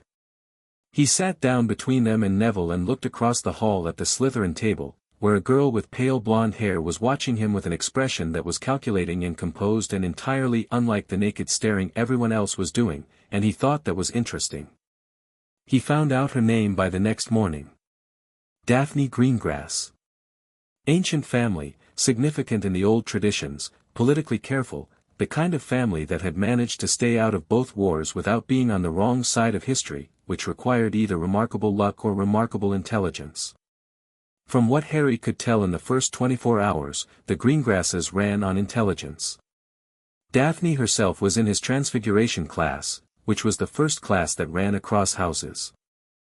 She sat with her friend Tracy Davis and didn't look at him for the first 40 minutes, which Harry noted as a deliberate choice because everyone else in the room looked at him constantly. Professor McGonagall was exceptional. Harry had expected this from his reading and was still impressed by the reality, the precision of her, the way she taught with her whole attention, no wasted words, no padding, just the thing itself presented with complete clarity and then the expectation that you do something with it. She set them to turning a match into a needle. Harry looked at the match. He thought about transformation, not academically, but practically, the way he thought about things. He thought about what a match was, fuel and friction and potential. He thought about what a needle was, precise, purposeful, a tool for joining things. He thought about the space between those two identities and what it would take to move a thing from one to the other. He touched the match with his wand. It turned into a needle. McGonagall was at his elbow before he'd quite registered the transition. She looked at the needle, silver, sharp, perfect, and then at him, and her expression didn't change but her eyes sharpened. "Do it again," she said quietly. He picked up the spare match she'd left on the desk. He turned it into a needle. This one he gave a slight curve at the eye, because he'd been thinking about the joining things aspect. McGonagall put the needle on her palm and looked at it for a moment. "House points are not traditionally awarded in the first class of the year," she said. "I'll make an exception. 10 points to Gryffindor, Mr. Potter." She moved away, and Harry caught Neville's expression, somewhere between awed and delighted, and from across the room, the composed, deliberate gaze of Daphne Greengrass, who had turned her match into a needle about 30 seconds after Harry and who was now looking at him with the exact focused attention of someone taking a measurement. He looked back at her, evenly, and she didn't look away. The class moved on. Harry went back to his work. Potions was in the dungeon and Snape was, as advertised, a complicated experience. He swept in. He talked about the sublime art and exact science of potions in the voice of a man who finds it genuinely irritating that most people don't understand what they're being given access to. Harry listened with real interest, which was apparently not the expected response from a Potter, because Snape's first direct address to him was delivered with the heavy air of someone setting a trap. "Potter. What would I get if I added powdered root of asphodel to an infusion of wormwood?" Harry knew this. He knew this because potions were interesting and because he'd read the textbook twice and because Sealam's library had a significant potion section. He also knew that the context Snape hadn't included was the why, the emotional resonance of the potion, the way its ingredients carried meaning in old tradition. Asphodel expressed grief. Wormwood expressed bitter sorrow. The combination in Draught of Living Death wasn't just chemical, it was symbolic. "Draught of Living Death," Harry said. "Though the more interesting question is probably why those two specific plants. Asphodel means I'll follow you to the grave, in old magical tradition, and wormwood has been associated with bitter mourning since Greek antiquity. The potion doesn't just put you to sleep. The intent of the maker matters to the potency." He paused. "Or so I've read. I've not brewed it obviously." The classroom was very quiet. Snape looked at him with an expression that was doing several things at once, the flat animosity that Harry had been warned about, and underneath it, something that was trying very hard not to be interest. 5 points from Gryffindor, he said, for the unsolicited philosophical addendum. "I'll take that as confirmation the answer was correct," Harry said pleasantly. Another silence. Hermione, 1 row back, made a small sound that might have been a suppressed laugh. Snape moved on. He deducted more points through the class for minor infractions, a point from Neville for a slightly too vigorous stir, 2 from a Hufflepuff girl for a question he deemed insufficiently thought through. He did not address Harry again, which Harry interpreted as a tactical retreat and found mildly encouraging. After class, in the dungeon corridor, Neville fell into step beside Harry and exhaled for what seemed like the first time in an hour. You're going to give him an aneurysm, Neville said. He should learn to enjoy being answered correctly, Harry said. I think he expected you to be, I don't know. More upset. My gran says Snape always had a thing about your dad. Rivalry. My dad's been dead for 10 years, Harry said. That seems like enough time to retire a rivalry.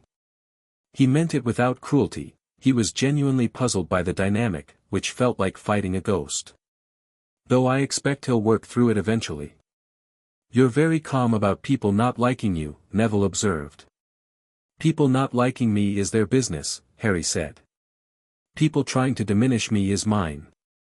He glanced sideways at Neville. Has he been bad to you before? In class? Neville looked at the floor. Gran's friends with some of the professors. I've heard things. Yeah. He can be rough. Right, Harry said. This went into a file he was building, mental rather than physical, of things that needed addressing eventually. Not immediately, but eventually. Come on. Charms before lunch. He found the astronomy tower on the third night.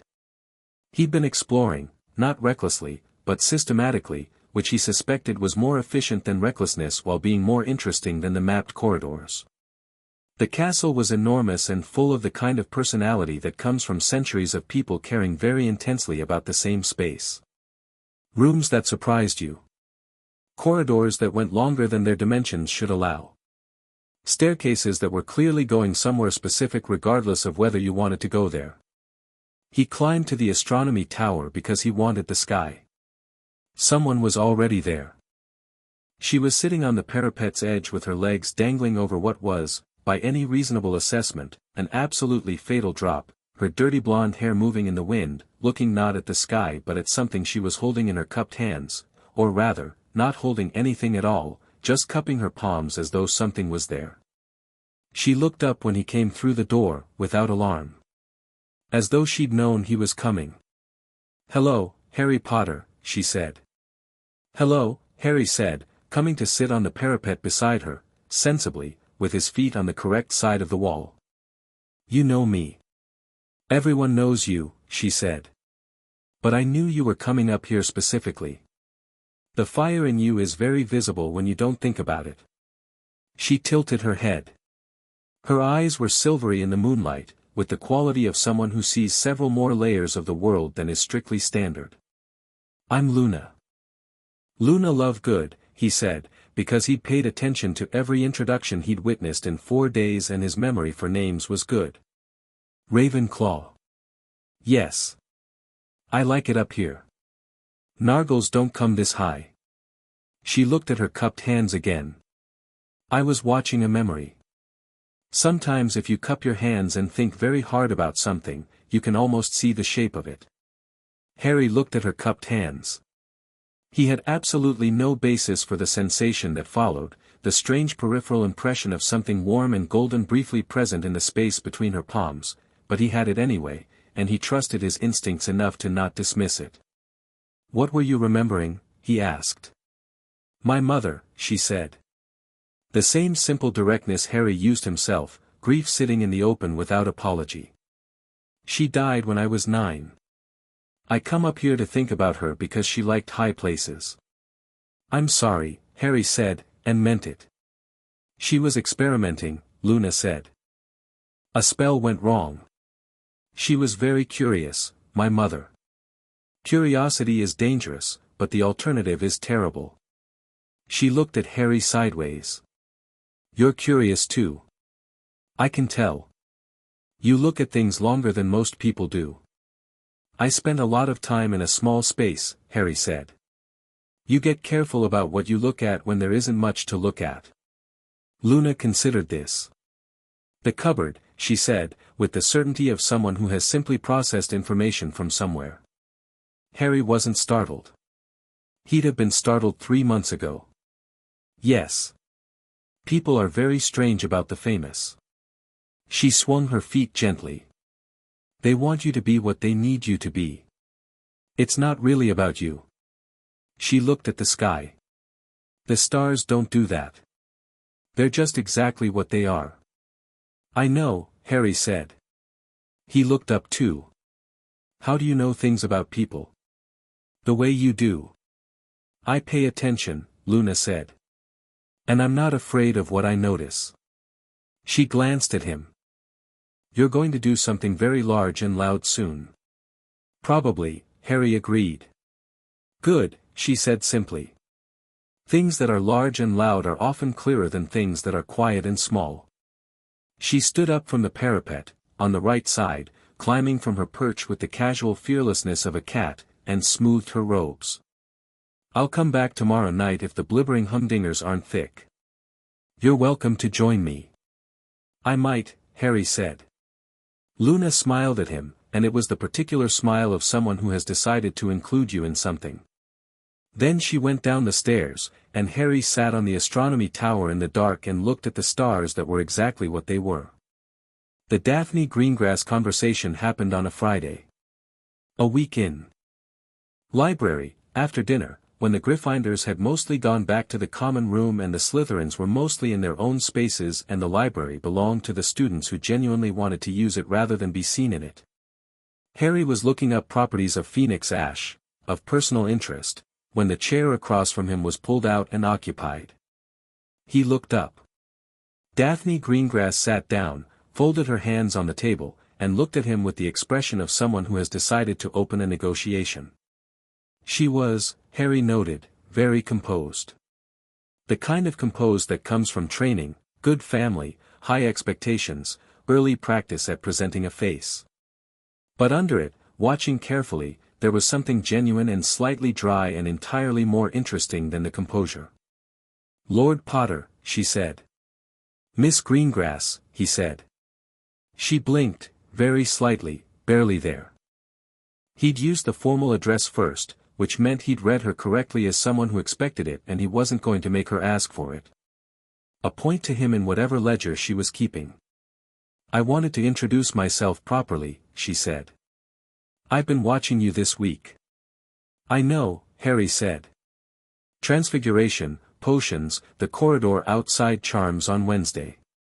A longer pause this time. You're very observant. So are you, he said. What did you conclude? She considered whether to answer this directly, and decided to. That you're exactly what the rumors suggested and completely unlike what the rumors suggested, simultaneously. She straightened a quill on the table beside Harry's books, a small gesture, tidying, and looked at him. In Slytherin, we've been discussing what your presence at Hogwarts means politically. Several people think you'll use the Potter seat to push reformist policies. Others think you'll align with Dumbledore's faction. What do you think? I think you'll do whatever you think is right, she said, and that you'll be formidably hard to manipulate in any direction, which makes you interesting regardless of where you land politically. Harry looked at her. Why are you telling me this? Because the alternative is that I pretend the conversation isn't happening and we spend 6 years being politely strategic about what we both already know. She met his gaze directly. I don't find that efficient. Harry considered her for a moment, the composure, the intelligence underneath it, the decision she'd clearly made to skip several steps. It was, he recognized, a risk on her part. Coming to him directly, in a library, across house lines, revealing that she'd been assessing him, that cost something in the Slytherin social economy. What do you want? He asked. Not suspiciously. Actually wanting to know. Information, she said. And, possibly, mutual respect. Greengrass has sat on the fence politically for 2 generations. We're neither dark nor reformist. We observe and manage. But I think something is changing. She paused, and for a moment the composure thinned enough that something real came through, curiosity, genuine curiosity, without the calculation. I've never met anyone like you before. I wanted to know if the reality matched the assessment. Does it? Harry said. Yes, she said, with the candor of someone who has decided that candor is strategically optimal and also personally preferable. It does. Harry nodded once. Greengrass has been neutral for 2 generations, he said. What would make it worth picking a side? Worth, she repeated, testing the word. Someone whose principles are genuine rather than performed. Someone who doesn't treat political allies as instruments. Her chin came up, very slightly. Someone who would actually look at what I bring rather than what my house affiliation implies. Harry looked at her for a moment. He thought about courts, he'd read about them, magical and historical, the way that power coalesces around people who earn it rather than people who demand it. He thought about the distinction between using people and building something with them. I'm not building a political faction, he said. I'm not interested in the usual game. I know, she said. That's why I'm here. He almost smiled. Then come back when you have something worth sharing, he said, and I'll do the same. He picked up his quill. I won't treat you like a Slytherin stereotype. In return, don't treat me like a Gryffindor one. Daphne Greengrass looked at him, and the composure shifted, very slightly, barely visible, into something that was satisfaction, or its precursor. Agreed, she said. She stood, retrieved a book from the shelf behind her that she'd clearly already identified before she sat down, and moved to a table 2 rows away. Harry went back to Phoenix Ash Properties. 3 minutes later, without looking up, he said, volcanic origins or post-rebirth residue. There was a pause. Then, post-rebirth residue. The ash from volcanic origin Phoenix sites is chemically distinct and has no healing properties. Page reference. Another pause, a shorter one, because she'd already been in this book. 247. Thanks, Harry said. From 2 rows away, without looking up from her book, Daphne Greengrass permitted herself a small, private smile. It lasted about 2 seconds. Then she went back to reading. The troll happened on Halloween. Harry knew it was coming before the feast ended, not prophetically, but practically, because Quirrell's performance at the staff table was the performance of someone managing an enormous secret rather than someone having a normal dinner, and Harry had been watching Quirrell since the first week of school with the specific focus of his phoenix senses, which reacted to Voldemort's presence in the scar fragment the way a compass reacts to north. The feeling wasn't painful anymore, the fragment was nearly gone, burning steadily down toward nothing, but it was informative. When Quirrell was nearby, the fragment pulsed. Not strongly, not with the full weight of a conscious presence, but with the awareness of something that recognized itself elsewhere. So when Quirrell's eyes went unfocused during the feast and the troll was released in the dungeons 12 minutes later, Harry knew who'd done it. He stood when the feast erupted into panic. Where are you going? Hermione said sharply, from his left. She'd been studying something under the table in the way of someone who found the feast an opportunity to multitask. Dungeons, Harry said. The trolls in the dungeons. The professor just said, the professor sent us to the dormitories, Harry said. The Slytherin dormitory is in the dungeons. Daphne's in the dungeons. He moved before Hermione could organize a counterargument, though he heard her stand behind him, heard Neville a beat after that. He didn't tell them to stay behind. They were making their own choices, and that deserved respect. He took the stairs at a pace that was faster than a walk and slower than a run because running in a castle with moving staircases was actively dangerous, and he navigated from memory. He'd mapped the dungeons in the second week, partly for practical knowledge and partly because dungeons were interesting architecturally. The troll was in the girls' bathroom adjacent to the Slytherin corridor. Harry heard it before he saw it, that particular combination of enormous mass moving through a space not built for it, stone cracking, water pipes exploding. He turned the corner and nearly ran into Daphne Greengrass, who was backed against the opposite wall, wand out, her composure still operational but running on emergency reserves. Tracy Davis was beside her. 2 other Slytherin girls further down. Go, Harry said. All of you. Down the corridor, second door on the left, it's a storeroom, it's reinforced, wait there. There's a mountain troll in that, Daphne started. I know. Go. She looked at him for 1 second, one of those measuring looks, but this one faster, and the conclusion reached faster, and took Tracy's arm and moved. The other girls followed. At the corridor's end she turned once, briefly, and the look said, "Don't be stupid." Harry turned to the bathroom door. He could hear Hermione and Neville behind him. "Stay here," he said, without turning around. "Watch the corridor. If anything else comes, shout." "Harry," Hermione said. "Neville," Harry said, "she'll want to argue. Keep her here." A pause. Then Neville, with the quiet steadiness that was his particular gift, "Okay." Harry opened the bathroom door. The mountain troll was 12 feet of grey skin and malice and destruction, currently occupied with dismantling the bathroom in the way that large, single-minded creatures dismantle spaces that confuse them. The stalls were matchwood. 3 of the sinks had been torn from the wall. Water was spraying in arcs across the ceiling. It turned toward the door. Small, flat eyes finding Harry with the specific focus of a creature that has spotted something new. Harry looked at it. He wasn't afraid. This was the part he'd been thinking about, not the phoenix fire, not the magic, but the absence of fear. He could feel the absence as a physical thing, a space where the trembling would have been in a different person, filled instead with a clear and simple calm. He raised his wand. He'd been studying spells for 4 months in the Potter Library, and not just the first-year curriculum. He'd studied with the specific question of what is effective rather than what is age-appropriate. The distinction mattered now. Incendio, shaped and focused and bright, struck the troll in the shoulder, not to burn, but to hurt, because he needed it disoriented and turning toward him rather than the door. It worked. The troll lurched, bellowing, swinging toward him. Harry sidestepped. He thought about the troll the way he thought about problems, as a thing with properties and weaknesses, not as a thing that wanted to kill him. Mountain trolls were dense. Dense skulls, dense hide, dense bone structure. Their weakness was what their density implied, they were slow. And they didn't change direction well. He moved.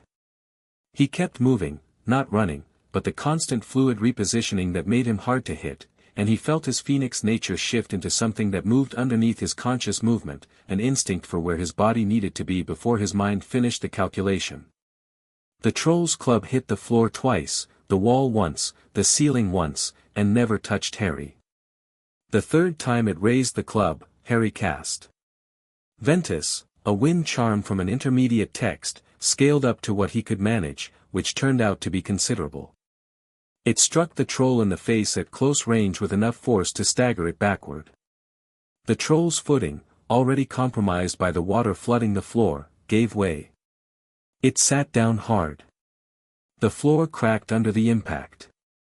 Harry was standing on the troll's wrist before it could recover, one foot pinning the club hand, and he pressed his wand to the base of the troll's skull and said, quietly and clearly, "Stupefy."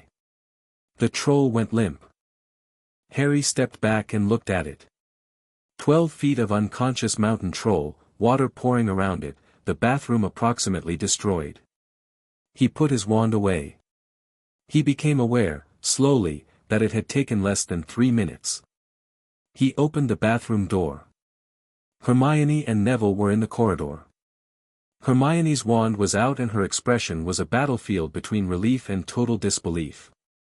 Neville had his wand out too. He'd had it out the whole time, Harry suspected, ready to do something if necessary, which was exactly what Harry had meant by keeping the corridor safe. Did you, Hermione started. "It's stunned," Harry said. "Someone should tell a professor. McGonagall, preferably." "How did you?" She looked at the door, at Harry, at the door again. "That was a mountain troll. First years aren't supposed to be able to. The counterspells alone, you'd need at least." "I've been reading ahead," Harry said. Neville exhaled. It was a sound of profound feeling compressed into a breath. "Brilliant," he said quietly. Hermione looked at Harry with that measuring expression, the suspicious version, but this time the suspicion was being overtaken by something else, something that was assembling itself reluctantly but honestly, which was her particular process for reaching conclusions she didn't expect. "You knew it was going to happen," she said. Harry considered how much to share. "I suspected," he said. "Quirrell has been off since the first week." "Quirrell," she repeated. "The defense professor." "Yes." She looked at him steadily. "Do you know why?" "I have a strong theory," Harry said. "But I need more information before I say it out loud." He looked at her directly. "Can you look into the defenses around the third-floor corridor without triggering any of them? Specifically the detection ward on the door?" Her chin came up, because she'd understood the implicit compliment to her capability, and she was, under all the procedure and rule following, someone who genuinely wanted to be trusted with important information. "I'd need to visit the corridor." "With a reason that doesn't look like snooping." "Research," Neville suggested. "You're always researching something." "Nobody would look twice." Hermione looked at Neville with surprise, as though she'd expected him to be the last person to offer a workable suggestion and was revising that assessment in real time. Yes, that works," she said. Footsteps, down the corridor. McGonagall, and Quirrell behind her, and Dumbledore's presence felt rather than seen, the headmaster coming from the other direction. Harry straightened and waited for the adults to arrive. McGonagall took in the bathroom, the troll, Harry, and the state of things in about 4 seconds. Her expression did something complex that resolved into a very controlled version of severely impressed. "You," she said, to Harry. "You did this." "I stunned it," Harry said. "The bathroom did most of the work." "Do not be glib about defeating a mountain troll," she said, in the voice she used for things that were serious. "Then, 50 points to Gryffindor." "And, are any of you hurt?" "No, Professor," Neville said. Quirrell was looking at Harry. His expression was doing several things that he was trying to suppress: alarm, calculation, something furtive, and Harry's scar fragment pulsed once, recognition, and Harry looked at Quirrell with the same clear calm. He looked at everything now and watched the professor understand, somewhere in the back of his eyes, that he was being seen. Quirrell looked away first. Harry said nothing. He filed this moment carefully. Quirrell knew that Harry knew, or suspected, at minimum. That was a change in the dynamic. He'd have to move. Good. Moving targets were easier to observe than still ones. Later, in the Gryffindor common room, after McGonagall had ushered them back and the story had made its predictable journey through the room and inflated predictably with each telling, Hermione sat down beside Harry near the fire. She didn't say anything for a moment. "Then, you were going to let me come?" "You were coming regardless," Harry said. "You stood up before I'd finished the sentence." "I could have been hurt." "You could have," Harry said. "You made that choice. It wasn't mine to override." She turned to look at him. The firelight was unkind to the differences in people's expressions. It made everyone look dramatic, but her look right now would have been direct in any light. "I've been trying to decide what to do about you," she said, with the candor of someone who has been internal with something long enough that it needs to come out. "Am I a problem?" Harry said, with mild curiosity. "You break rules. Sometimes. You make your own decisions about what's important." "Yes. You think you know better than the established systems." Harry looked at her. "The established systems put an innocent man in prison for 12 years and bound a child's powers without consent and kept a family's will sealed for a decade," he said, evenly. "Do you think they've earned uncritical faith?" A long pause. The fire crackled. In the corner, Fred and George were teaching Neville something that seemed to involve a deck of cards that kept changing suit without being touched. "No," Hermione said finally. "Not easily." The word cost her something. She was someone who found comfort in systems, Harry understood, because systems were predictable and she'd found that predictable things were manageable and manageable things were safe. Giving that up, even slightly, was real work for her. "I'm not saying systems are useless," Harry said. "I'm saying they're tools. Tools serve people, not the other way around." She was quiet. "Then, I'm going to look at that third-floor corridor," she said. "As soon as I have a plausible research reason." "I know," Harry said. "Don't look smug." "I'm not," Harry said, though he was slightly, and she saw it and chose not to pursue it, which was its own kind of progress. Across the common room, Neville caught Harry's eye and held up a card that had become, improbably, a tiny functioning compass, and grinned. Harry grinned back. The fire went warm and gold and the common room filled up with noise, and Harry sat in the middle of it and thought about courts and about trust and about the specific texture of something that is beginning to be built, not claimed, built, piece by piece, person by person, through the simple act of being exactly what you are and making room for others to do the same. Neville was the first person who'd sat with him on the train. Luna saw things no one else could see and said them without fear. Hermione would find a better reason than rules if you gave her a big enough problem. Daphne understood the game and was choosing to play a different one. It wasn't a political faction. It was a court. And it was only just beginning.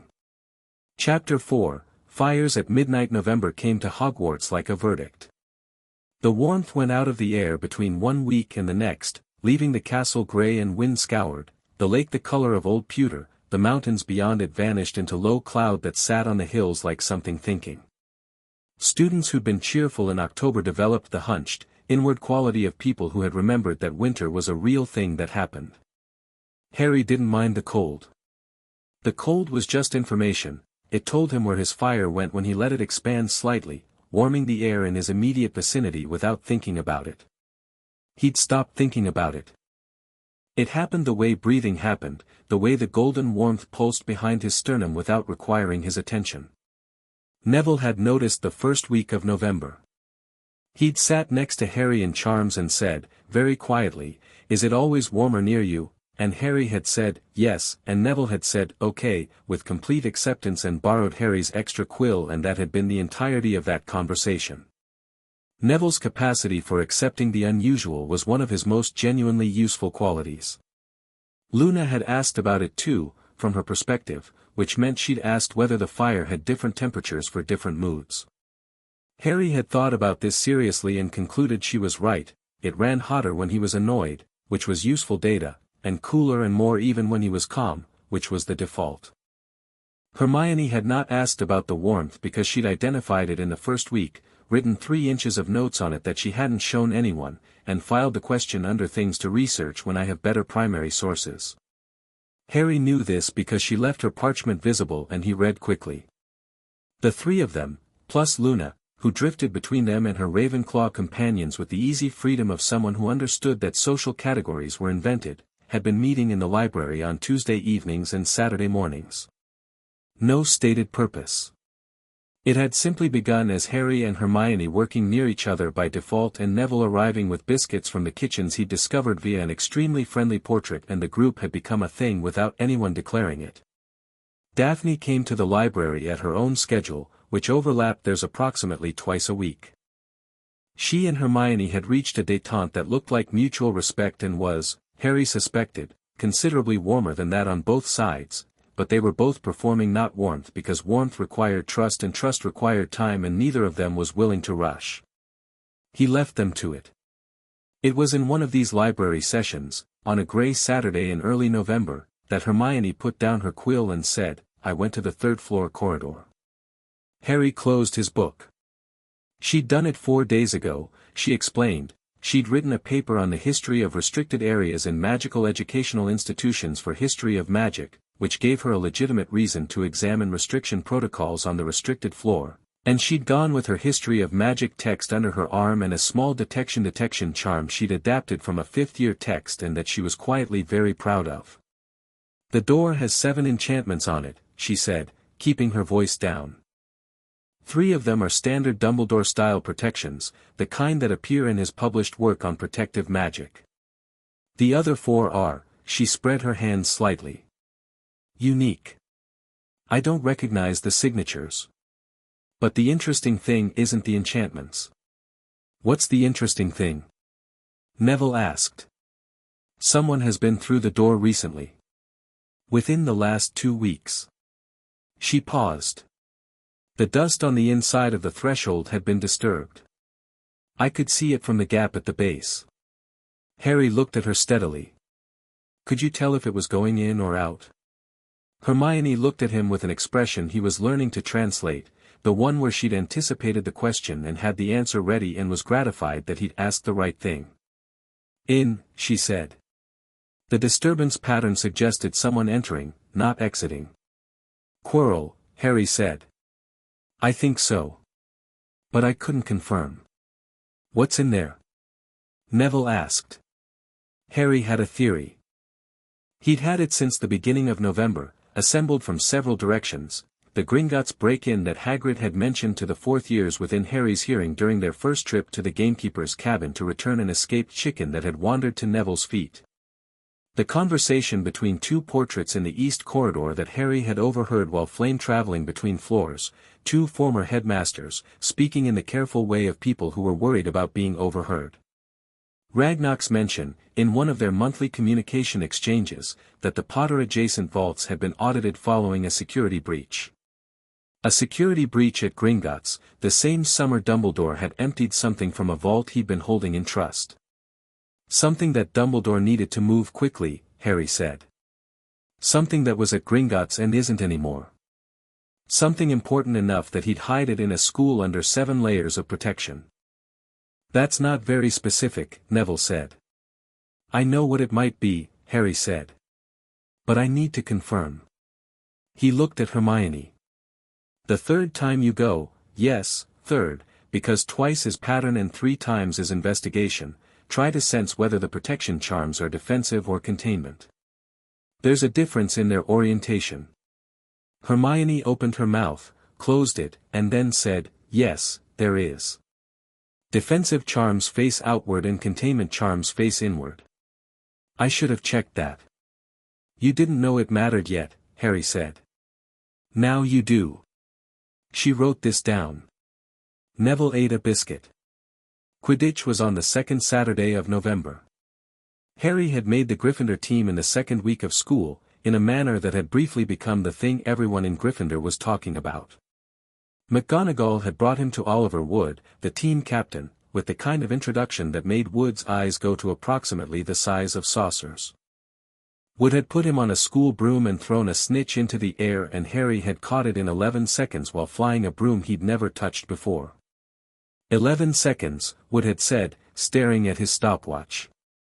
The broom pulls left, Harry had said. It's the rear stabilizing charm, it's degraded. You should request maintenance. Wood had stared at him for a moment. Then, yeah. Okay. You're on the team. He'd gotten a Nimbus 2000 the following week, which the team fund apparently covered for first-year seekers, and he'd spent 3 evenings learning its specific handling before the first practice. By the second practice, Wood had stopped correcting him and started simply pointing him at things. By the third, even the older players had adjusted to Harry's presence with the easy acceptance of people who can recognize quality and are practical enough to be glad it's on their side. The match was Gryffindor versus Slytherin. Harry had had a brief, interesting exchange with Daphne 2 days before it, in the corridor outside the library. Your team will win, she said, not with any visible emotion about this. You sound certain, Harry said. Slytherin has Marcus Flint. He cheats innovatively, which is worth something, but not against a seeker who can do what you can do. She glanced at him sidelong. I'll be watching. From the Slytherin stand? Obviously. A pause. I'll watch well. Harry was mildly unsure what that meant and decided not to pursue it, which was occasionally the right response to Daphne Greengrass. The match itself was cold and fast and deeply entertaining. Harry spent the first 20 minutes at altitude, circling, watching. Not for the snitch, for the pattern of things.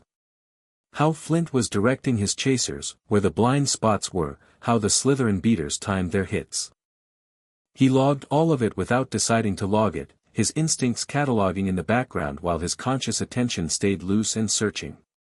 Flint got a bludger aimed at Harry in the 15th minute, not technically illegal, bludgers were meant to be aimed at players, but aimed with a particular timing that coincided with a referee's blind moment, and Harry rolled under it with the same instinctive body awareness he'd used against the troll and came up on the other side of it already looking in a different direction.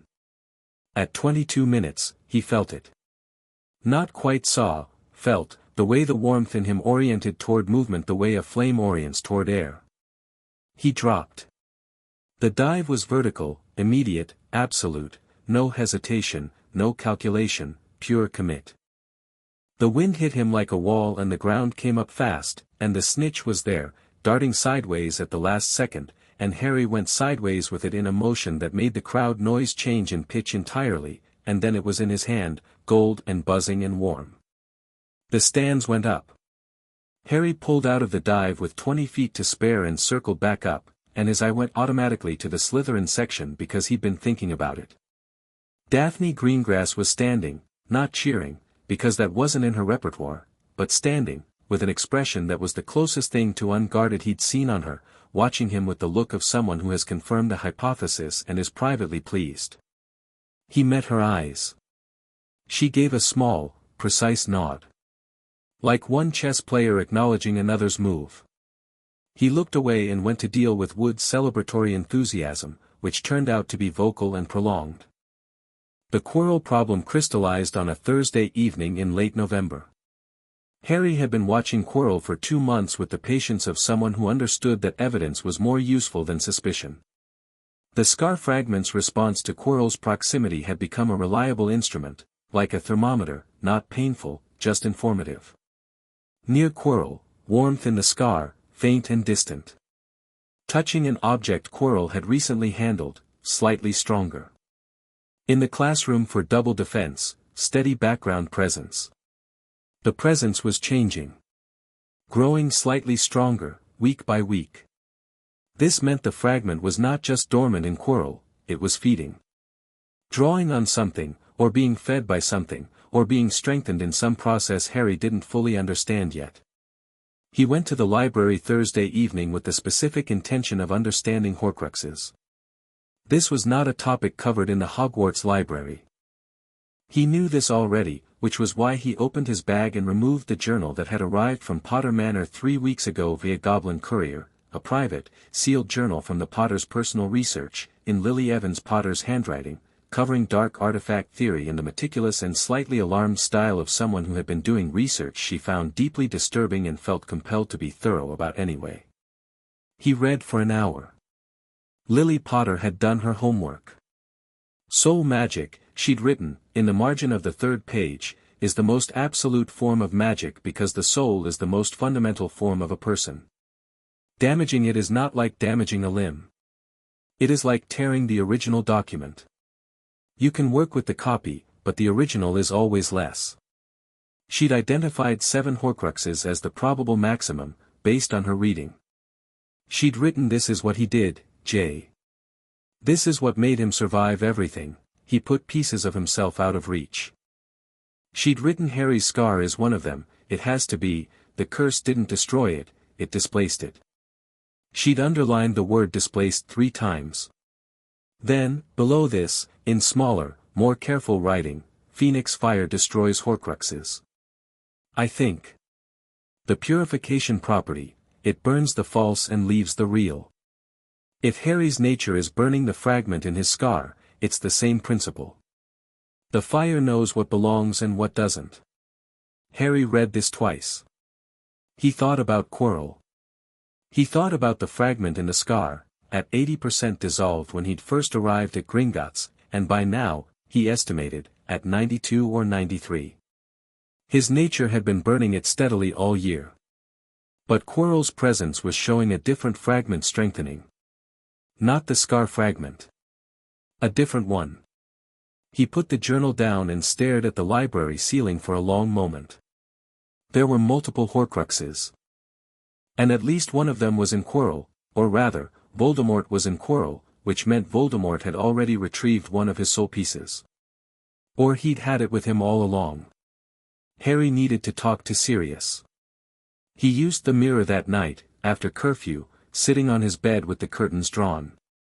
Sirius was in the library at Potter Manor. He'd been rebuilding himself over the autumn with characteristic Sirius energy, which meant rapidly and with enormous enthusiasm and occasional setbacks involving the Manor's more defensive portraits who remembered him as a teenager. Harry laid out everything methodically: Quirrell, the scar fragment, the Horcrux theory, Lily's journal, the connection between Quirrell's growing presence and the third-floor corridor. Sirius was quiet through all of it in the way he was quiet when he was thinking rather than when he was suppressing feeling, which Harry had learned to distinguish. "He's in Quirrell," Sirius said. "Some piece of Voldemort is in Quirrell. Attached, I think. The back of his head, based on the way Quirrell never lets anyone see the back of his head." Harry had noticed this in the first month of school: the turban, always, the careful positioning.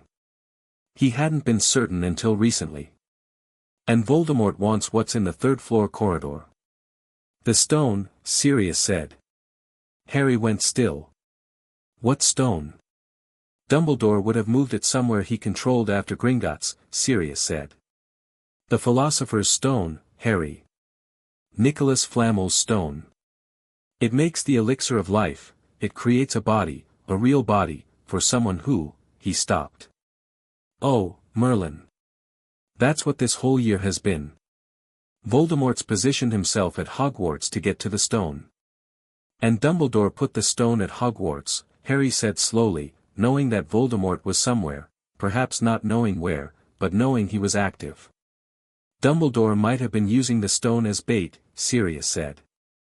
He sounded deeply unhappy about this. "Draw Voldemort in. Have something waiting." "Or the defenses were intended to be the challenge," Harry said. "A series of tasks that would slow Voldemort down and give Dumbledore time to." He thought about it. "Except Dumbledore doesn't seem to be at Hogwarts tonight. The castle feels different when he's here. It's been different for 3 days. He might have been called away. Or Quirrell moved the timeline," Harry said. "If he knows he's being watched, are you sure he knows?" Sirius asked sharply. "He's suspected since Halloween," Harry said. "He's been more careful. But careful and safe are different things, and I think he's been escalating." He paused. "I'm going to the corridor. Harry." Sirius's voice changed. Not panic, Sirius didn't panic, which was one of his genuine assets, but something focused and urgent. "Voldemort." "Yes," Harry said. "Not just Quirrell. Voldemort." "I know," Harry said. "I've been thinking about how to handle it." "You're 11. You've said that before," Harry said. "It keeps being true and keeps not being the relevant consideration." A pause. "I'm coming. You can't get here quickly enough, flame travel. You've been doing it for months, you've figured it out from a portrait's description, and you've been extending the range. Can you take someone with you?" Harry had not tried this. He thought about it quickly, the mechanics of it, the way flame travel worked, whether the fire could wrap 2 people or only 1. "I don't know," he said honestly. "Then figure it out in the next 10 minutes, Sirius said, "because if you're going to go face Voldemort in some underground corridor, you are not doing it alone."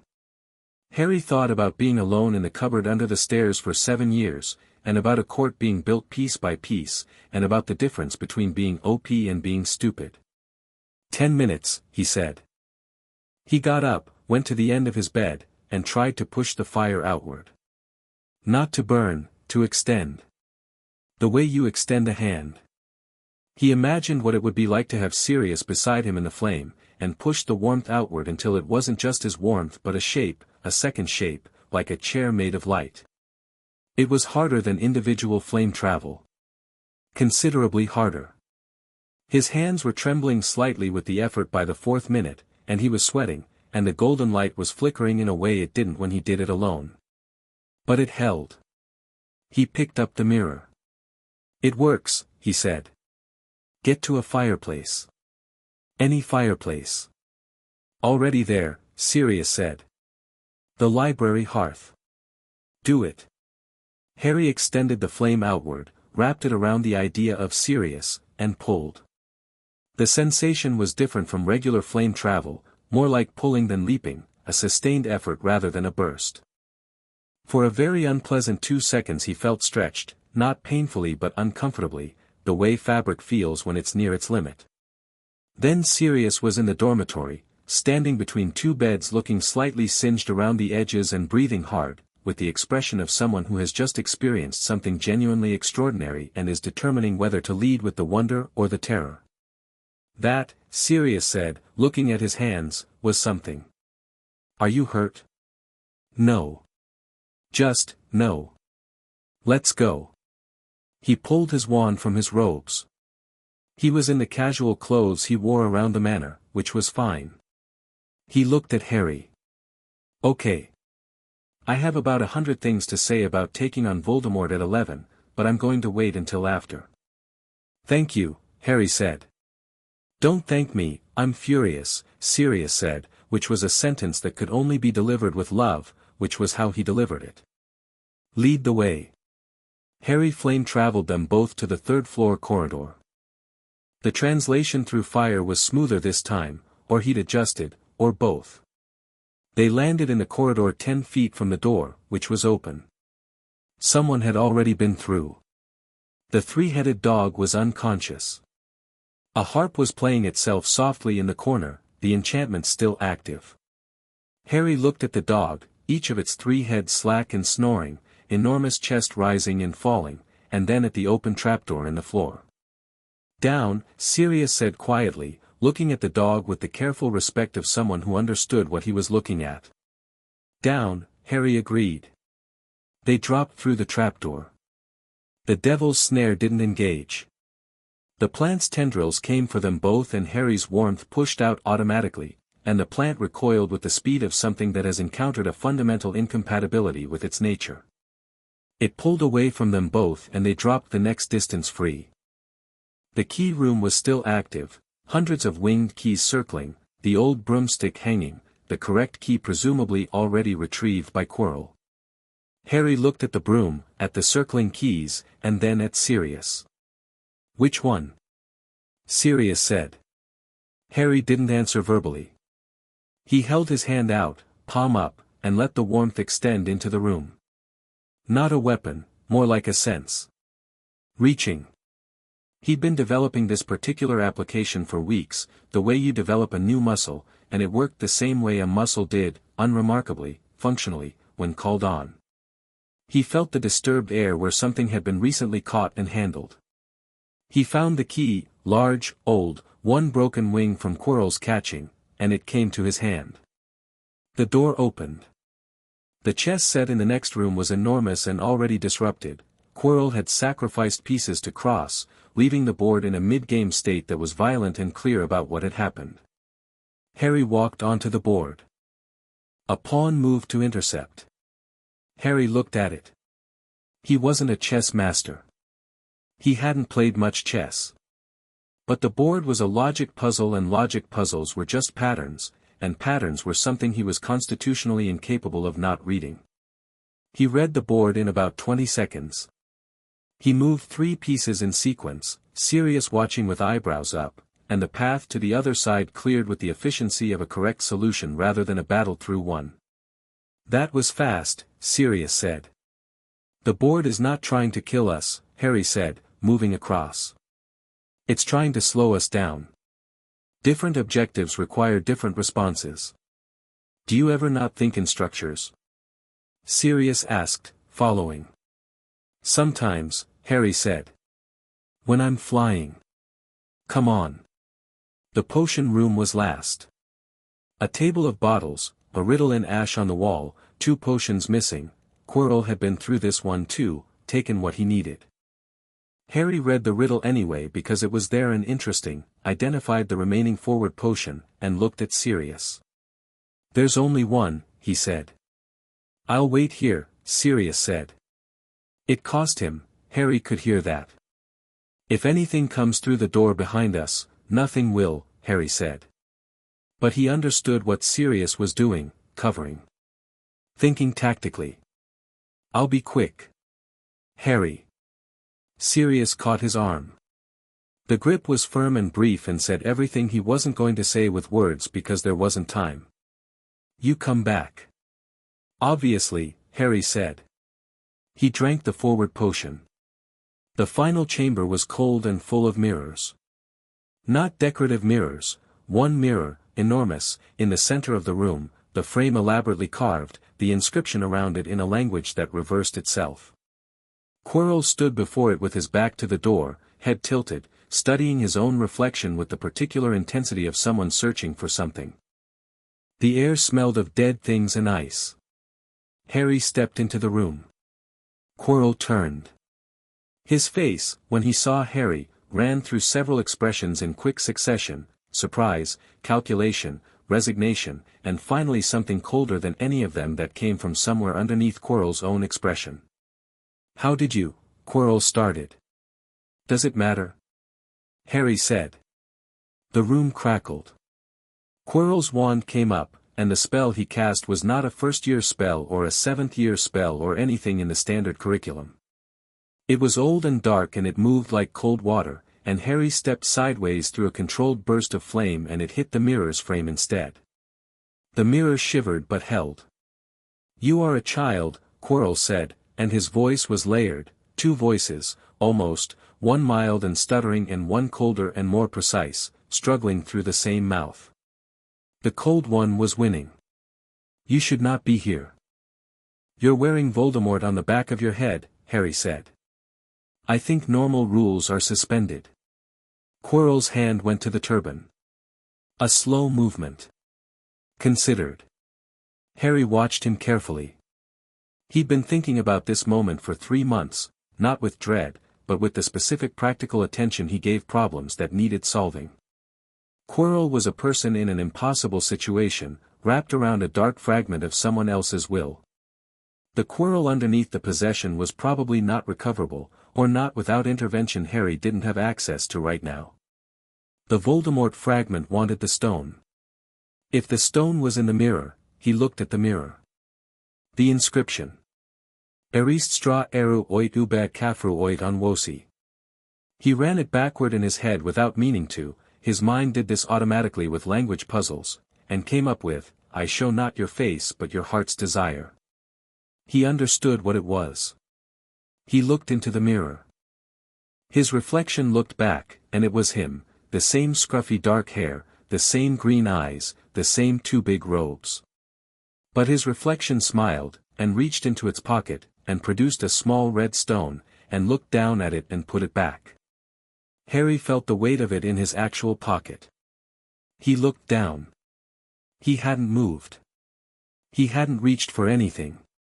But the stone was in his coat pocket, because the mirror gave the stone to the person who wanted it but didn't want to use it, and Harry, who understood what the stone was and what it shouldn't be allowed to do, was the perfect recipient. He closed his fingers around it through the fabric. Quirrell, or the thing wearing Quirrell, was watching him. The cold underneath his expression had gone colder.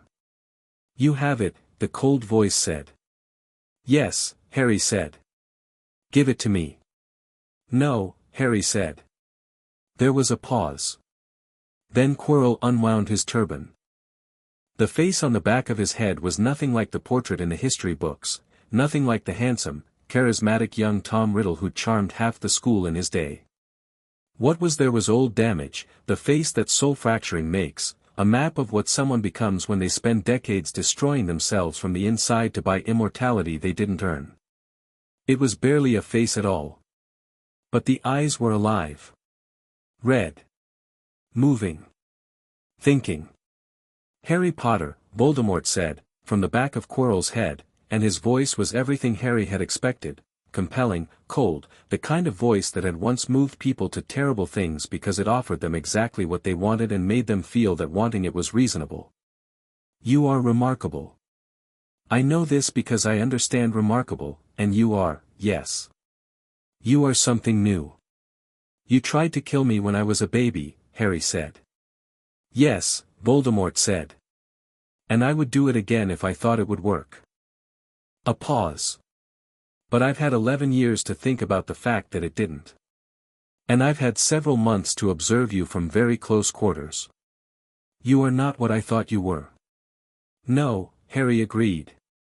Give me the stone, Voldemort said, and his voice shifted, not pleading. Voldemort would not plead, but the voice of someone making an argument they consider genuinely persuasive.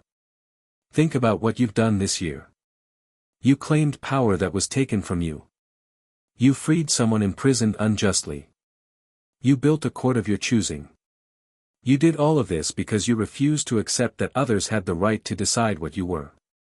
A beat. I understand this.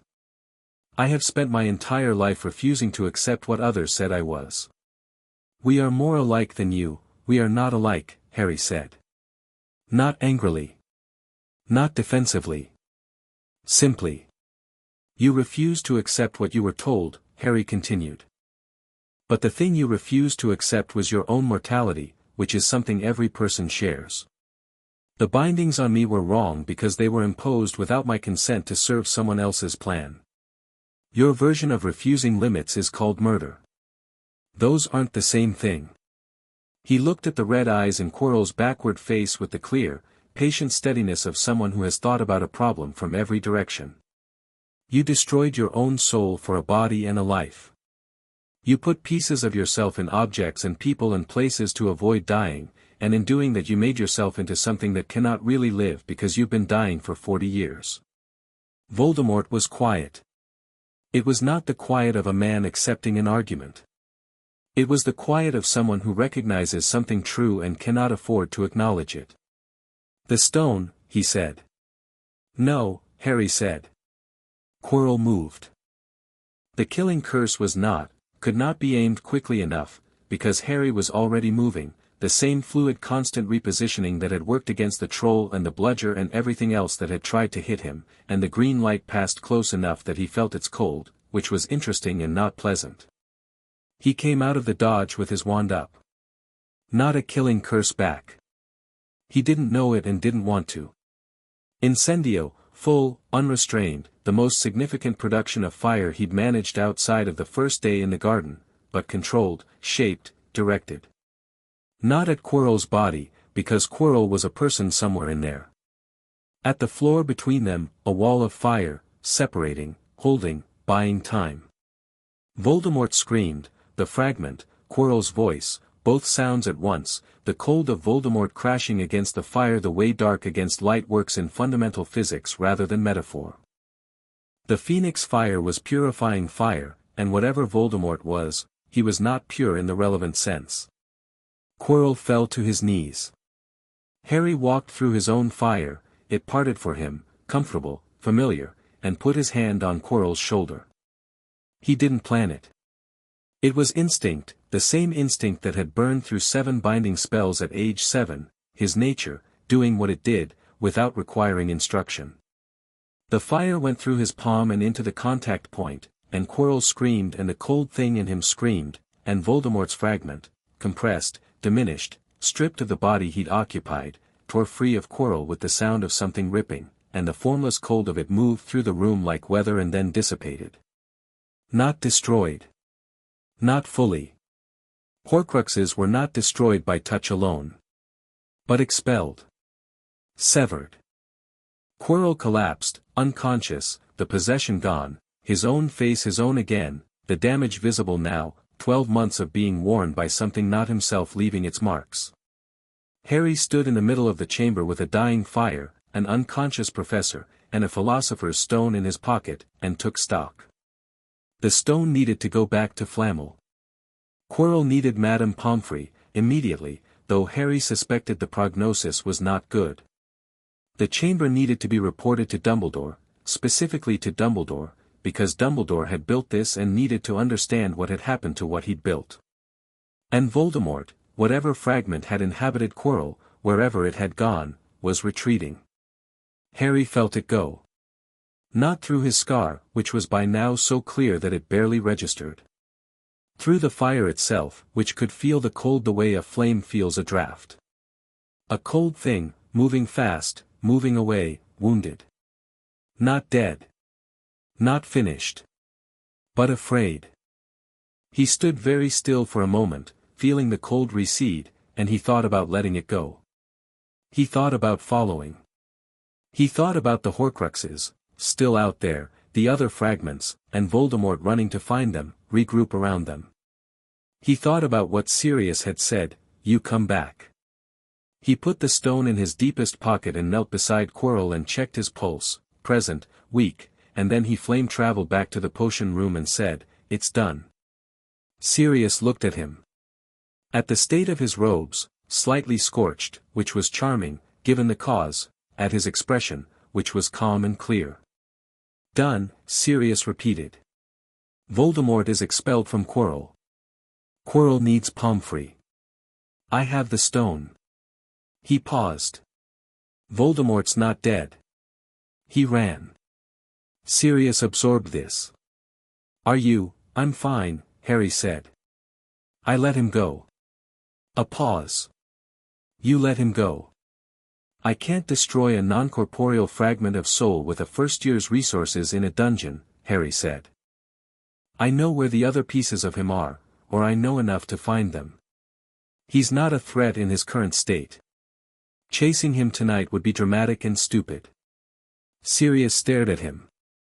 "You," Sirius said, "are 11 years old and you just chose not to finish Voldemort because the tactical moment wasn't right."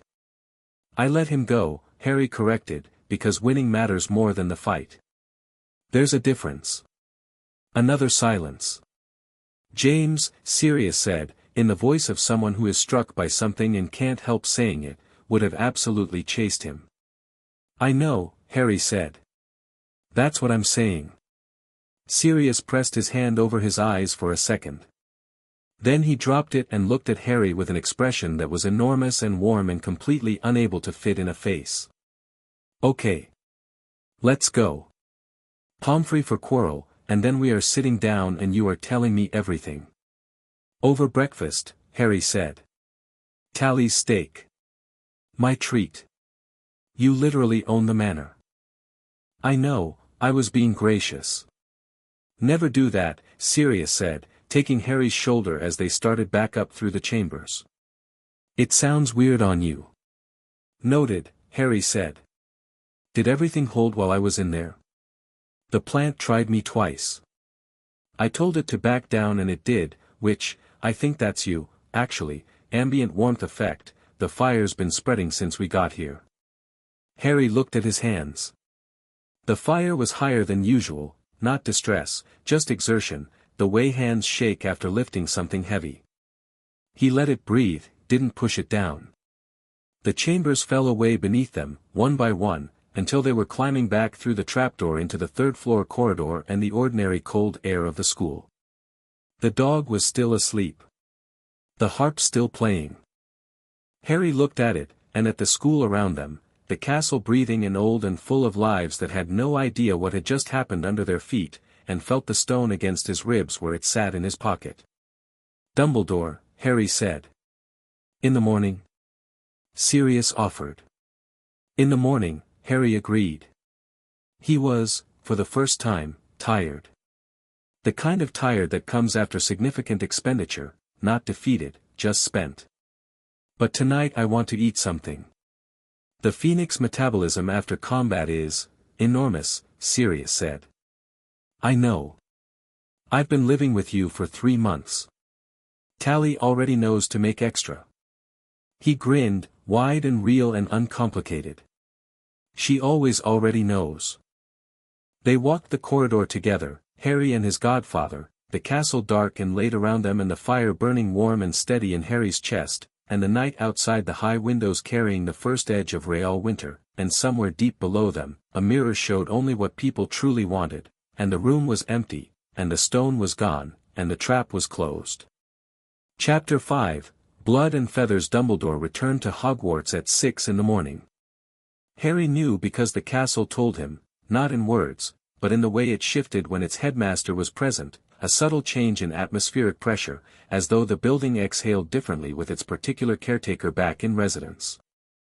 Harry had been awake since 4, sitting in the Gryffindor common room with the stone on the table in front of him and Sirius in the armchair across, both of them moving in and out of conversation in comfortable silence the way people do when they've been through something together and don't need to perform about it.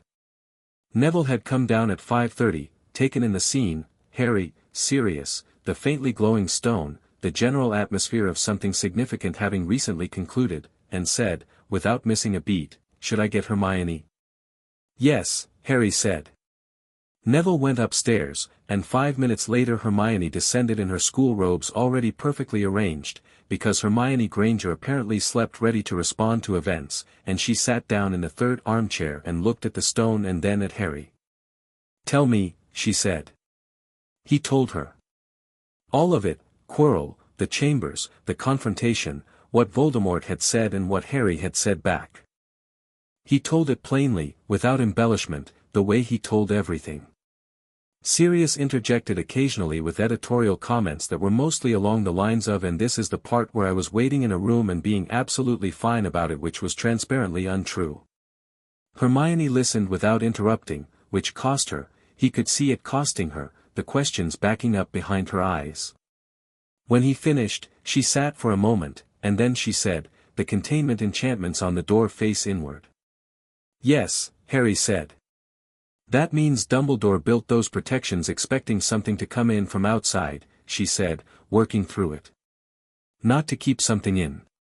He built them as a gauntlet, obstacles designed to test someone working their way through." "Testing Voldemort," Sirius said. "Or testing anyone who might try." She looked at Harry. "Including you." "Probably," Harry said. "The mirror especially. The stone goes to someone who wants it without wanting to use it. That's not a trap for Voldemort, Voldemort would fail it instantly. It's a trap for whoever reaches the mirror last. Which should have been you," Hermione said slowly, "if Dumbledore's plan held. You'd have been the last line." "A child," Sirius said flatly, and the warmth was gone from his voice. "That was the plan. A child as the last line." "Not just a child," Harry said. "A specific child, with specific properties, specifically suited to handling this particular object in this particular way." He picked up the stone, warm, lighter than it looked, the red of it deep and constant. "He's not wrong that I'm the right person for this. But there's a significant difference between you are suited for this and we built the whole situation around your sacrifice without telling you. Will you give it to him?" Neville asked. He'd been quiet through the whole account, sitting cross-legged on the hearth rug, Trevor the Toad on his knee with the philosophical patience of a creature that has accepted its limitations. Harry looked at the stone. "I'm giving it back to Flamel," he said. "It belongs to Nicholas Flamel, and he's its maker, and he'll know what to do with it better than anyone." He paused. "I'll tell Dumbledore what I've decided and why. He can disagree, but the stone is already out of the castle's protection chain and in the custody of the Potter family, which has its own legal standing on artifact management." Hermione made the small sound she made when she was impressed and slightly annoyed about it. Neville smiled. Sirius leaned back in his chair and put his feet on the ottoman with the air of a man who has decided his godson doesn't need further supervision and is choosing to enjoy this moment. "Ravenclaw," Hermione muttered, at Harry, which was her version of a compliment. "Gryffindor," the hat had said, Harry remembered, and smiled. He went to Dumbledore's office at 7. The stone gargoyle admitted him without the password, which Harry took as the castle's endorsement of his presence or possibly Dumbledore's expectation that he would come. The spiral stair, the familiar weight of the headmaster's accumulated magical presence pressing down through the floors, and then the office itself, warm, cluttered, the instruments on their shelves doing their quiet monitoring work, Fawkes on his perch watching Harry arrive with the focused attention of a bird who is paying very close attention. Dumbledore was at his desk.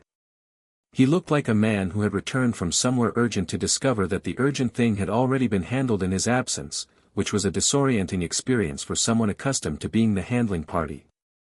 He looked at Harry. At Harry's robes, slightly scorched. At Harry's hands, clear of visible fire but warm-looking in the way Harry's hands always were now. At the space where the stone should not be but probably was. "Sit down, Harry," he said. "Thank you," Harry said, and sat. The silence had weight. Fawkes made a small sound, and Harry looked at the phoenix, really looked, the way his nature always oriented toward other fire, and felt the resonance between them, which was not the resonance between handler and handled but something more lateral, more mutual. Recognition. Fawkes tilted his head. Harry tilted his head back. "You went into the corridor," Dumbledore said. "Yes," Harry said. Quirrell moved. "I moved first." He put the stone on the desk between them. "Voldemort is expelled from Quirrell. Quirrell is in the hospital wing. Madame Pomfrey met us in the corridor. I sent for her before I came here. The prognosis is not good, I think, but she'll have a better assessment." Dumbledore looked at the stone. His expression was complex. Not angry, which Harry had prepared for. Not relieved, exactly. Something that was processing several things at once with the practiced containment of someone who has been processing complex things for a very long time. "Voldemort," he said. "Gone," Harry said. "Expelled from Quirrell, non-corporeal, retreating. Not destroyed." "No," Dumbledore agreed quietly. "He could not be destroyed in that state." He looked up. "How did you expel him from Quirrell?" "Physical contact," Harry said. "My fire through touch. It expelled the fragment the way fire expels what doesn't belong." He paused. "My mother figured it out, I think. Purification property. The phoenix fire knows what belongs in a thing and what doesn't." Dumbledore's eyes closed briefly. When they opened, they were doing something that was not quite grief but was its neighbor. "Lily," he said softly. "Her research journals are at the manor," Harry said. "If you want copies, I'll have Ragnarok arrange it." The offer surprised Dumbledore. Harry saw it, the slight recalibration. He'd expected Harry to come in with the stone and demands and confrontation, Harry suspected, and instead Harry had walked in and sat down and offered him something. This was not manipulation. Harry genuinely didn't see the point of the confrontational version when the informational version served better. But he understood that it was unexpected. "Thank you," Dumbledore said, and this time the warmth in it was real rather than habitual. "I'm giving the stone to Flammel," Harry said. "He should have it. You can reach him faster than I can, so I'm leaving that logistics to you, but the stone goes to its maker. Not back into the castle." A pause. "Flammel and Perenelle will need to manage without it." "Yes." Harry met his eyes. "I know what it means. I'm sorry for what it costs them. But an object that makes people immortal being kept in a school with an 11-year-old seeker as its final guardian is not a sustainable security plan." Dumbledore was quiet for a moment.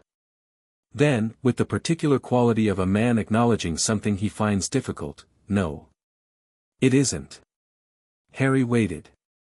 "I owe you an explanation," Dumbledore said. "Not the words of someone who has been cornered but of someone who has made a choice. About this year. About what I built here, and why, and what I hoped it would accomplish." "Yes," Harry said. "You do." So Dumbledore explained. He explained it without the softening language Harry had expected, without the usual gentle framing and careful omission. He explained it the way a man explains something when he has looked at himself clearly and found the view uncomfortable, the plan, the prophecy, the original intention of walking Harry toward a necessary death with all the careful architecture of someone who believes the ending is worth the path.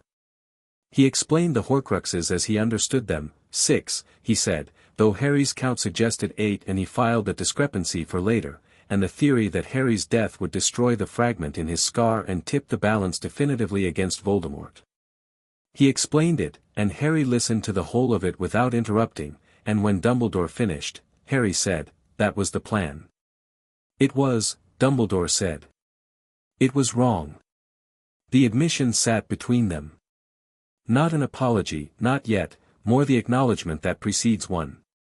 The fragment in my scar is 93% resolved, Harry said. By summer it will be gone. Without my death. He looked at Dumbledore directly.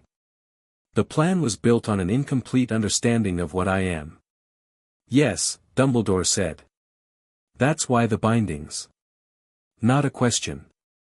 A Phoenix hybrid, fully manifested, would have found its own solution to the Horcrux problem, Dumbledore said, and the weight of this acknowledgement was considerable. I knew this, I suspected it, precisely. And if you solved it without dying, the ending I had constructed would become unnecessary, and I had organized a great deal around its necessity. So you bound me, Harry said. To make me need the plan. To make you small enough that the plan seemed like the only path, Dumbledore said. The clinical precision of this was worse than if he'd dressed it up. He knew it was worse. He said it anyway, which was the kind of honesty that deserved acknowledging even when the substance of it was terrible. Harry sat with this for a moment. He thought about the cupboard. He thought about 7 years of grey nothing space and the pressure building under his skin toward the day it finally cracked. He thought about what the bindings had cost him, not just power, but time, understanding, the years he should have had knowing what he was. He thought about whether he was angry. He was angry. The anger was real and valid, and he put it down on the table in his mind and looked at it clearly. He was angry, and he was going to stay angry about this for a while, because he'd earned the right to it. But anger and action were not the same thing, and action that came from anger alone was usually less precise than he needed. I'm not going to forgive you today, Harry said. I don't expect it, Dumbledore said. But I'm also not going to treat you as an enemy, Harry said. Because you're not. You're a person who made choices that were wrong and is capable of understanding why they were wrong, which is more than most people manage. He leaned forward slightly. What I need from you is simple. Transparency. Not full access to everything you know, I understand operational security. But nothing that affects my life, my safety, or the people I'm responsible for, kept from me because you've decided I can't handle it. Agreed, Dumbledore said. And the Wisengamot seat, Harry said. I want a proxy vote on family-relevant legislation. Ragnarok has been managing it, but I want someone in the chamber who actually knows what I think. Serious, Dumbledore said, with the tone of a man who has already worked this out. Serious, Harry confirmed. He's a good person and he's smarter than most of the chamber, and he has extremely strong opinions about justice, which is the relevant quality. Something moved through Dumbledore's expression, warmth, real and unperformed.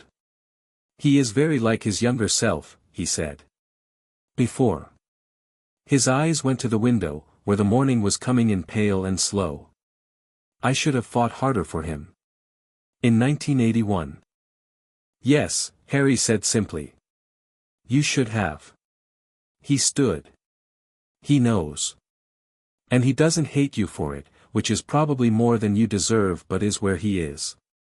Dumbledore looked at him, looked at this 11-year-old boy who had expelled Voldemort from a man's body the night before and was now delivering a precise accounting of moral debts with the composure of someone several decades older, and his expression did the thing it had done in the library at Potter Manor in August, something that wasn't dismissal and wasn't condescension and wasn't quite awe either, but lived in the territory between them.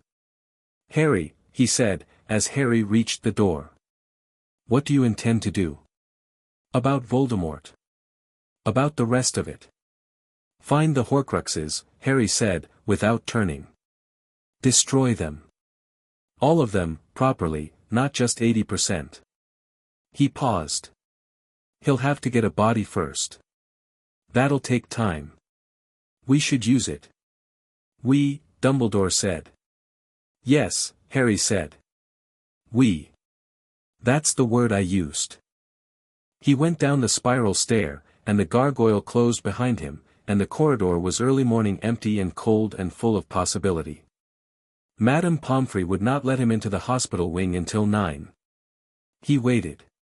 He sat on the bench outside the ward and read the charms textbook because he had it with him, and reading was better than not reading, and he was still there when Sirius came down the corridor at 8:50 with 2 cups of tea from somewhere and the expression of a man who has had 3 hours of sleep and is managing. He handed Harry one of the cups. Sat beside him. "Pomfrey," he said. "Waiting," Harry said. "Quirrell." "Alive," Harry said. She came for him at 5:30. She didn't say much, but she was moving with the urgency of serious and manageable rather than serious and critical, if that makes sense. It does. Sirius drank his tea. "How was Dumbledore?" "Honest," Harry said. He thought about how to describe it. "He told me what the plan was. All of it." A pause. "And it was as bad as we thought," Harry said. "And he knows it was. It doesn't fix it. But it's the beginning of something that might eventually be useful." Sirius looked at him sideways. "You're very measured about this." "I'm angry," Harry said. "I'm just also tired." Sirius nodded, once. "Yeah." He wrapped both hands around his cup. "You know what I keep thinking about?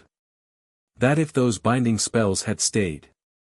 If they'd held until, whenever he planned to lift them, you'd have walked into all of this blind. No manor, no library, none of it." He stopped. "You'd have been the boy from the cupboard." "I know," Harry said quietly. "You burned them at 7, Sirius said. "Happy birthday to you, in the most literal possible sense." Harry almost smiled. The tiredness was genuine, the post-fire exhaustion, the metabolic cost of the night, the accumulated weight of a year being exactly what he was without apology. It sat on him comfortably, the way tiredness does when you've spent it on something worthwhile.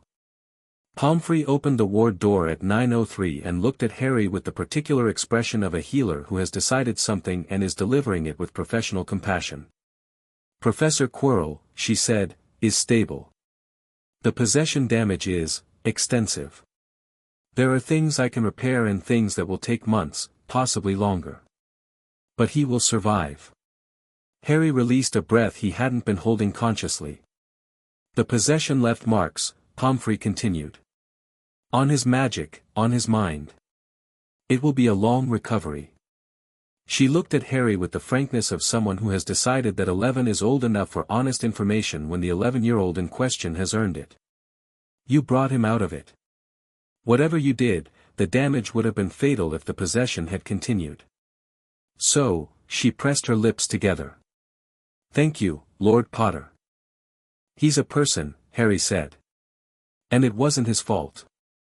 Pomfrey nodded. "No. It wasn't." She stepped back from the door. 5 minutes. "He's not awake, but 5 minutes." Harry went in. Quirrell lay in the far bed, looking smaller than he had in the classroom. Without the turban, without the layered performance of concealment, he was just a man, not old, not young, with the particular fragility of someone who has been badly used. His color was poor and his breathing was shallow and careful, the way breathing is when something has been sitting on a person's chest for too long. Harry stood at the bedside and looked at him. He thought about choices. About Quirrell's choices, whatever they'd been, however he'd ended up in this, the choices that had brought a man from teaching defense against the dark arts to carrying Voldemort on the back of his head. There was a story there that Harry didn't know and might never know, and the absence of the story made judgment feel insufficient. He wasn't here to judge. He was here because Quirrell was a person and it mattered. He turned to go, and then turned back, and put his hand on Quirrell's arm, gently, briefly, just the warmth of contact, the warmth of his nature doing what it did without requiring instruction. The purification property, small and quiet. Burning what didn't belong. Whatever residue the possession had left in the tissue and magic of this person, the fire touched it and found the edges of it and began, slowly, the way it had begun with the Horcrux fragment in his scar 7 years ago. He stepped back. 5 minutes was 5 minutes. He went back to the corridor where Sirius was waiting, finished his tea in 2 swallows, and said, "Breakfast." Then the mirror. Then I want to write to Flamel. In that order? Sirius said, standing. Flamel might take a while to compose, Harry said. I want to eat first. Completely reasonable, Sirius said. Tally's going to be beside herself. She's been up since 3. She always is, Harry said. I think she monitors the ward somehow. She's been doing it since your grandfather's time, Sirius said. Your grandfather used to try to tell her she didn't need to, and she'd listen very politely and then do it anyway. He grinned. Some things don't change. They walked together down the corridor, into the brightening morning, and Harry thought that was probably fine. The news moved through Hogwarts the way news always moved, fast, distorted, gaining elaboration with each telling. By lunchtime, the story was that Harry Potter had fought Voldemort in the dungeons. By dinner, Harry had done this alone. By the following morning, several versions had him doing it in dramatically different ways, ranging from a spectacular duel to a version involving the three-headed dog that didn't quite match the timeline but was popular for its spectacle. Harry refused to comment on any of it, which was interpreted variously as modesty or strategy or mystery, all of which were fine with him. The truth was that he found the commentary less interesting than what the commentary revealed about who was saying what. Slytherin was largely quiet, which was more interesting than noise. Ravenclaw was focused on the theoretical implications. Gryffindor was loudly proud in the way that involves slightly too much volume. Daphne found him in the library the afternoon after. She sat across from him without preamble, folded her hands, and said, "You went into the corridor last night." "Yes," Harry said. "Voldemort was there." "Yes." She looked at him steadily. Her composure was completely intact, which was an achievement given what she was saying. "And you're here." "Evidently," Harry said. "In one piece," she said, and for a moment, just a moment, a hairline fracture in the composure, something that was not composure came through. Relief, the specific variety that comes with retrospective fear, the kind you don't let yourself feel until the threat is resolved. Harry noticed. He didn't say anything about it, which was the respectful response. "Voldemort wanted to use me as information," Daphne said, composing herself, settling back into the usual register. "In Slytherin, there are families whose loyalties are complicated. Dark-leaning. They watch what happens and they report. I've been careful all year." She paused. "When you went into that corridor, I knew, because I could feel when the wards changed. I spent 4 hours not knowing if," she stopped. "Adjusted. I'm saying this because you should know it." "Thank you," Harry said. "For telling me." She looked at him. At his hands, where the warmth was still higher than usual, still running at post-exertion levels. At his face, which was tired in a specific way that she was perceptive enough to read. "What do you need?" she said. He looked up. It wasn't a question he got often, not in that form, not directed at him. The people in his life mostly either managed things for him, like Tally, or expressed concern in the form of instructions, like Sirius occasionally. Daphne's version was direct and practical and absent of both coddling and performance. "Information," he said. "About the dark-leaning families. Who they are, what they want, what they're likely to do when Voldemort resurfaces with a body." She nodded slowly. "That's the information I have." She tilted her head. "And you'll want it now rather than later." "I want to know what we're dealing with," Harry said. "Before we're dealing with it." She was quiet for a moment. "Then, there are 11 families with significant dark ties. Of those, 4 are ideologically committed, they believe in the blood purity framework and Voldemort's vision of the magical world. The other 7 are opportunists. They backed whoever was winning last time and they'll do it again." She looked at him. "The ideologues can't be moved. The opportunists can." "What moves an opportunist?" Harry said. "Certainty," she said. "Opportunists back what looks like it's going to win. They backed Voldemort in the last war because he seemed unstoppable. She paused. If you were clearly unstoppable, if the Potter name and the political weight and she gestured, very slightly, at the warmth that was as visible to her now as it was to Luna, though she read it differently. If all of that were unambiguously present, the 7 would find other allegiances. What about the 4? Harry asked. The 4 are already committed to a path they've chosen, Daphne said. Nothing short of the path failing completely will move them. Then we'll focus on failing their path, Harry said. Thoroughly and visibly. Daphne looked at him for a long moment. It was the specific look he associated with her finding something interesting in him that she hadn't expected, not often, because she expected a great deal, but occasionally something still caught her. You're thinking about this as a war, she said. I'm thinking about this as a long game, Harry said. Voldemort will come back. It'll take him a year, maybe 2, he needs a body, which means he needs a plan, which means he needs resources, which means time. We have time. He looked at her directly. The question is what we do with it. We, she said. If you want to be, Harry said. The moment held. Daphne Greengrass, who had sat across from him in September with the careful composure of someone making a calculated approach to a person she'd assessed as valuable, was now being offered something that was not calculation and not assessment but simply, a place. She had come to him. He was giving her the option of staying. I want to be, she said. The composure didn't drop, it was load-bearing for her in ways that mattered and he understood that, but something behind it settled, like something that had been running tense for a while deciding to breathe. Good, Harry said. He went back to his book. I need the names of the opportunist families. When you're ready. Tuesday, she said. Tuesday, he agreed. She went back to her book across the table, and they worked in the particular comfortable quiet of people who have decided something important without requiring ceremony about it. Luna appeared at Harry's side on the astronomy tower that night, as she had become accustomed to doing, with the serene predictability of a tide.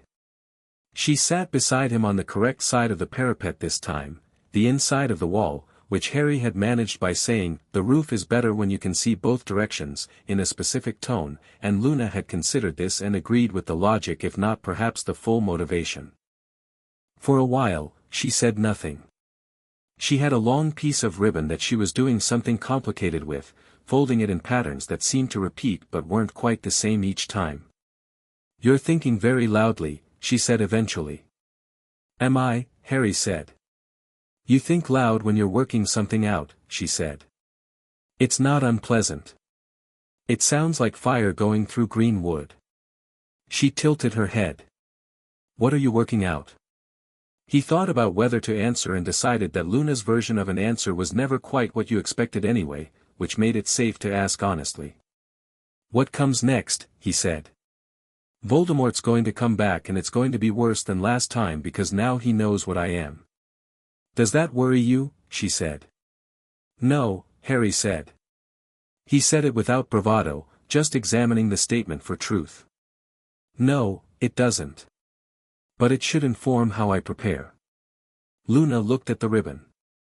My mother always said the best preparation for difficult things is to know yourself completely, she said. Not your abilities. Yourself.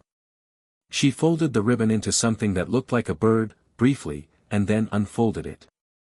Do you know yourself completely? I'm still learning, Harry said. That's the right answer, she said, with the certainty of someone who has thought about this. People who think they know themselves completely have usually just gotten comfortable with a version of themselves. Harry looked at her. Luna Lovegood, who had appeared on the astronomy tower with her feet over the edge of a lethal drop and talked about memories she kept in her cupped hands, was one of the most genuinely clear people he'd encountered. Not simple, clear. Like looking through good glass. What do you want? He asked her, the way he'd asked Daphne. Not testing her, actually wanting to know. She thought about it with the seriousness she gave everything. I want to understand things, she said. Properly. Not just read about them, to look at them from close up, from the angle nobody else is looking from. She glanced at him. Being near you is like that. You do things nobody else would do, from directions nobody else would come from. It's educational. I'm glad I'm educational, Harry said, dry. That's not the only reason, she said, placidly. I also like you. You don't treat me like I'm strange. You're not strange, Harry said. You're Luna. She smiled at him. It was that smile again, the one that decided to include you in something. You're going to be all right, she said. About all of it. Not because everything will go right, things will go wrong, quite badly wrong, some of them. But because you have the right quality for managing wrongness. What quality is that? Harry said. You don't flinch from what things actually are, she said. Most people flinch. They look a little to the left of the real thing, where it's softer. You look directly. She stood, gathering her ribbon into a pocket. That's very useful for someone starting a war. I'm not starting a war, Harry said. You're not, she agreed, heading for the door. You're ending one that someone else started. That's different. She paused in the doorway. Good night, Harry. Good night, Luna, Harry said. She went down the stairs, and the door closed, and Harry sat alone in the night with the stars and thought about looking directly at things instead of a little to the left. 3 days before end of term, the letter arrived. Not by owl.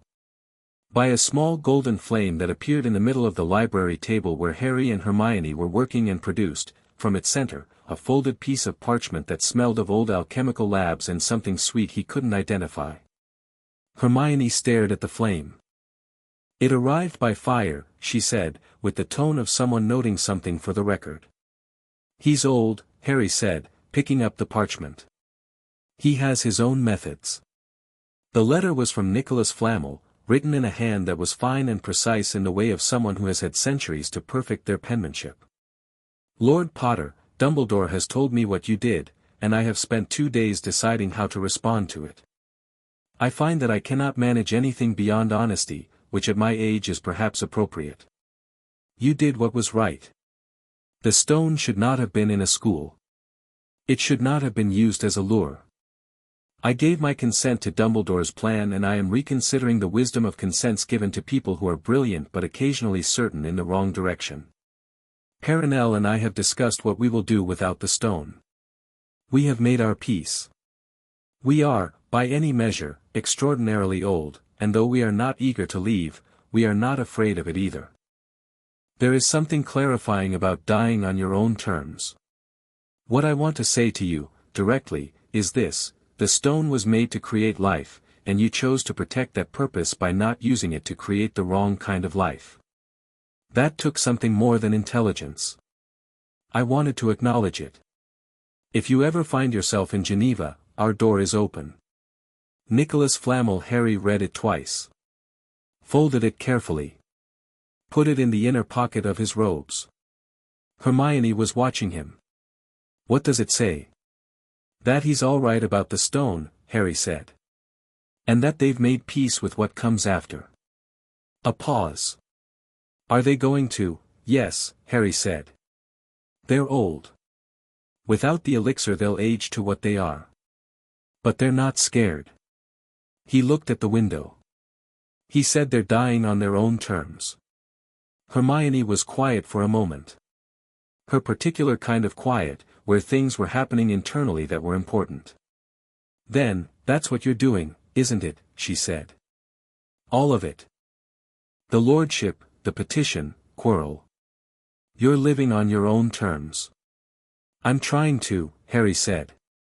I thought it was strategy, she said, and the admission had weight. She was someone who analyzed before feeling, usually, and found it uncomfortable when feeling got there first. I spent the whole first term thinking you were extremely strategic. And you are.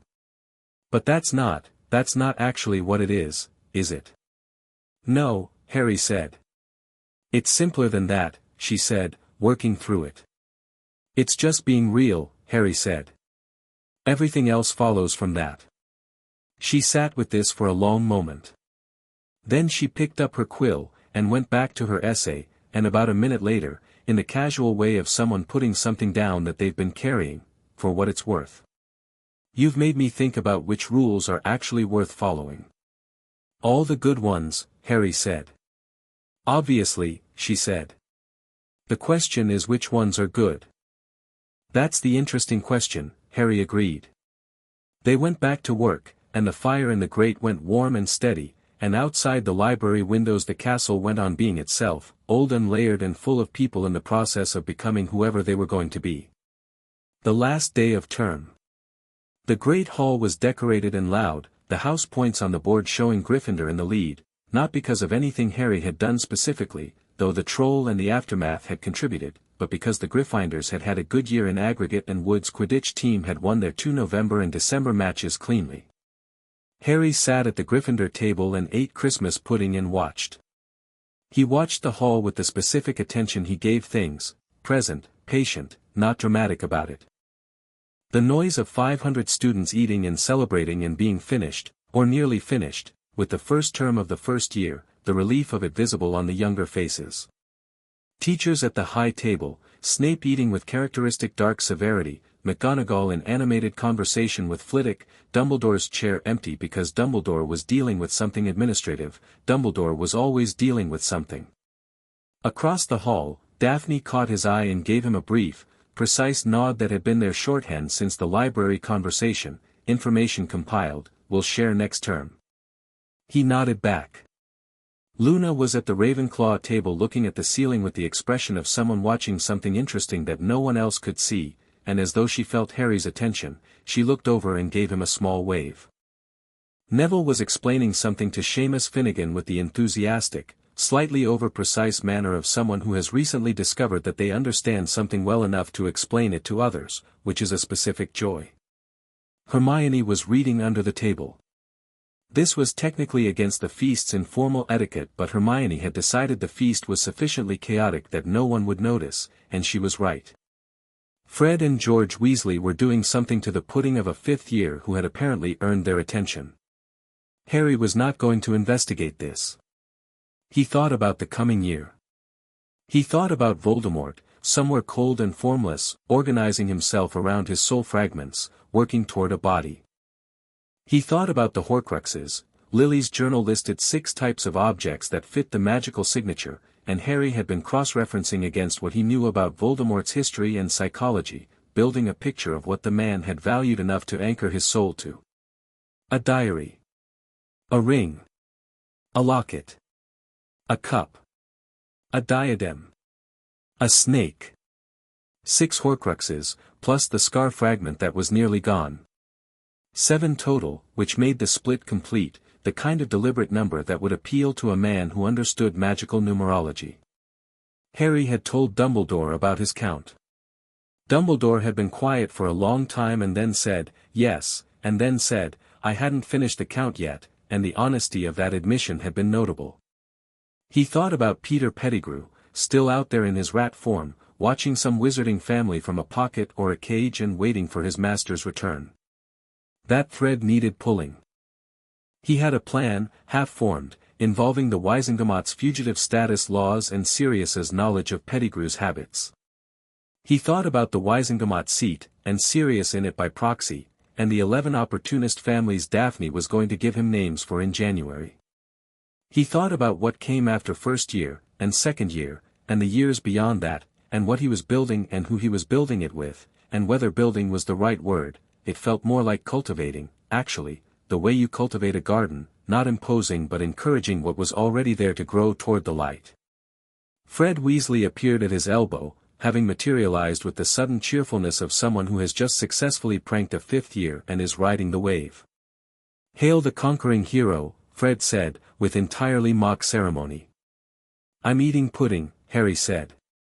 Heroes eat pudding, George said, appearing from the other side with equal efficiency. We've decided you need twin guardians for next term. Protective detail. We've been very impressive this term, Fred agreed. We're wasted as mere students. You're 3rd years, Harry said. Chronologically, George said. Spiritually we're ancient, Fred confirmed. What do you actually want? Harry said, which was always the right question with them. To know if you need anything, George said, and underneath the performance, the real version of the question was there. They'd been watching him, he realized, the way you watch someone you've decided to keep an eye on, with the specific older sibling energy they deployed toward anyone younger they decided deserved it. I'm all right, Harry said. But next term, I might need people who can move around the castle without being noticed. Fred and George looked at each other. Oh, said Fred, in a different voice. We might, said George, in the same voice, have something that could help with that. After Christmas, Harry said. After Christmas, they agreed, and disappeared back to the Weasley section of the table with the coordinated ease of people who have practiced moving together since birth. Harry ate the rest of his pudding and thought about the map that Ragnarok had mentioned was in the Potter Vault, an old artifact, never claimed, connected somehow to a group of 4 people who'd spent their Hogwarts years making sure they knew the school better than it knew itself. He thought about what Sirius's face would do when Harry told him the Marauder's map was sitting in a goblin vault waiting to be collected. He almost laughed. The feast wound down.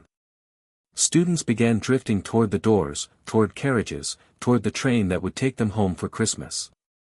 Harry gathered his bag and his robes and walked out of the great hall and through the entrance, into the cold air of the Scottish night, and the stars were out in full, and the castle was lit at every window behind him. Sirius was waiting for him on the other side of the flame travel point they'd agreed on, a spot behind the beech tree by the lake, invisible from the path. He was wearing the muggle coat he'd bought in October, still slightly too big because he was still rebuilding himself, and he had his hands in his pockets against the cold, and he looked, under the coat and the cold and the almost recovered face, genuinely happy. Ready, he said. Almost, Harry said. He turned around one more time. The castle. Lit and enormous and exactly what it was, old magic made stone, centuries of students learning to be themselves in its walls. His first year of it behind him. Everything he'd done between September and December laid out in his mind like a map. He turned back. Ready, he said. He wrapped the fire around both of them, and the night folded, and they were gone, the beech tree and the lake and the cold Scottish air all suddenly absent, and in their place the warm familiar smell of Potter Manor, the fire in the library grate, Tally already coming at a run from the kitchen because she'd felt the flame travel point activate and she always knew. Harry stepped out of the fire and into the hallway and pulled off his traveling cloak, and Selim Potter's portrait leaned out from the landing to look down at him with the warm, imperious satisfaction of someone who has been waiting for a report. Well? Selim said. First year, Harry said. Done. And? Selim said. Harry thought about Dumbledore, and Quirrell, and the stone in his pocket that was no longer there, and Voldemort retreating cold and afraid into the dark. He thought about Neville and Luna and Hermione and Daphne. He thought about Sirius, behind him, coming through the door and already in an argument with a different portrait about whether his coat was appropriate for the entry hall. We're building something, Harry said. Selim smiled, wide and warm and real in the way that portraits only manage when they're remembering rather than performing. Yes, he said. You are. And it's extraordinary. The fire in the entry hall crackled gold. Harry went up the stairs, and the manor settled around him like a thing that knows its purpose, and outside the winter pressed down dark and cold against the windows, and somewhere far away, in the dark, a formless thing was planning and afraid. It was, Harry thought, a perfectly adequate beginning.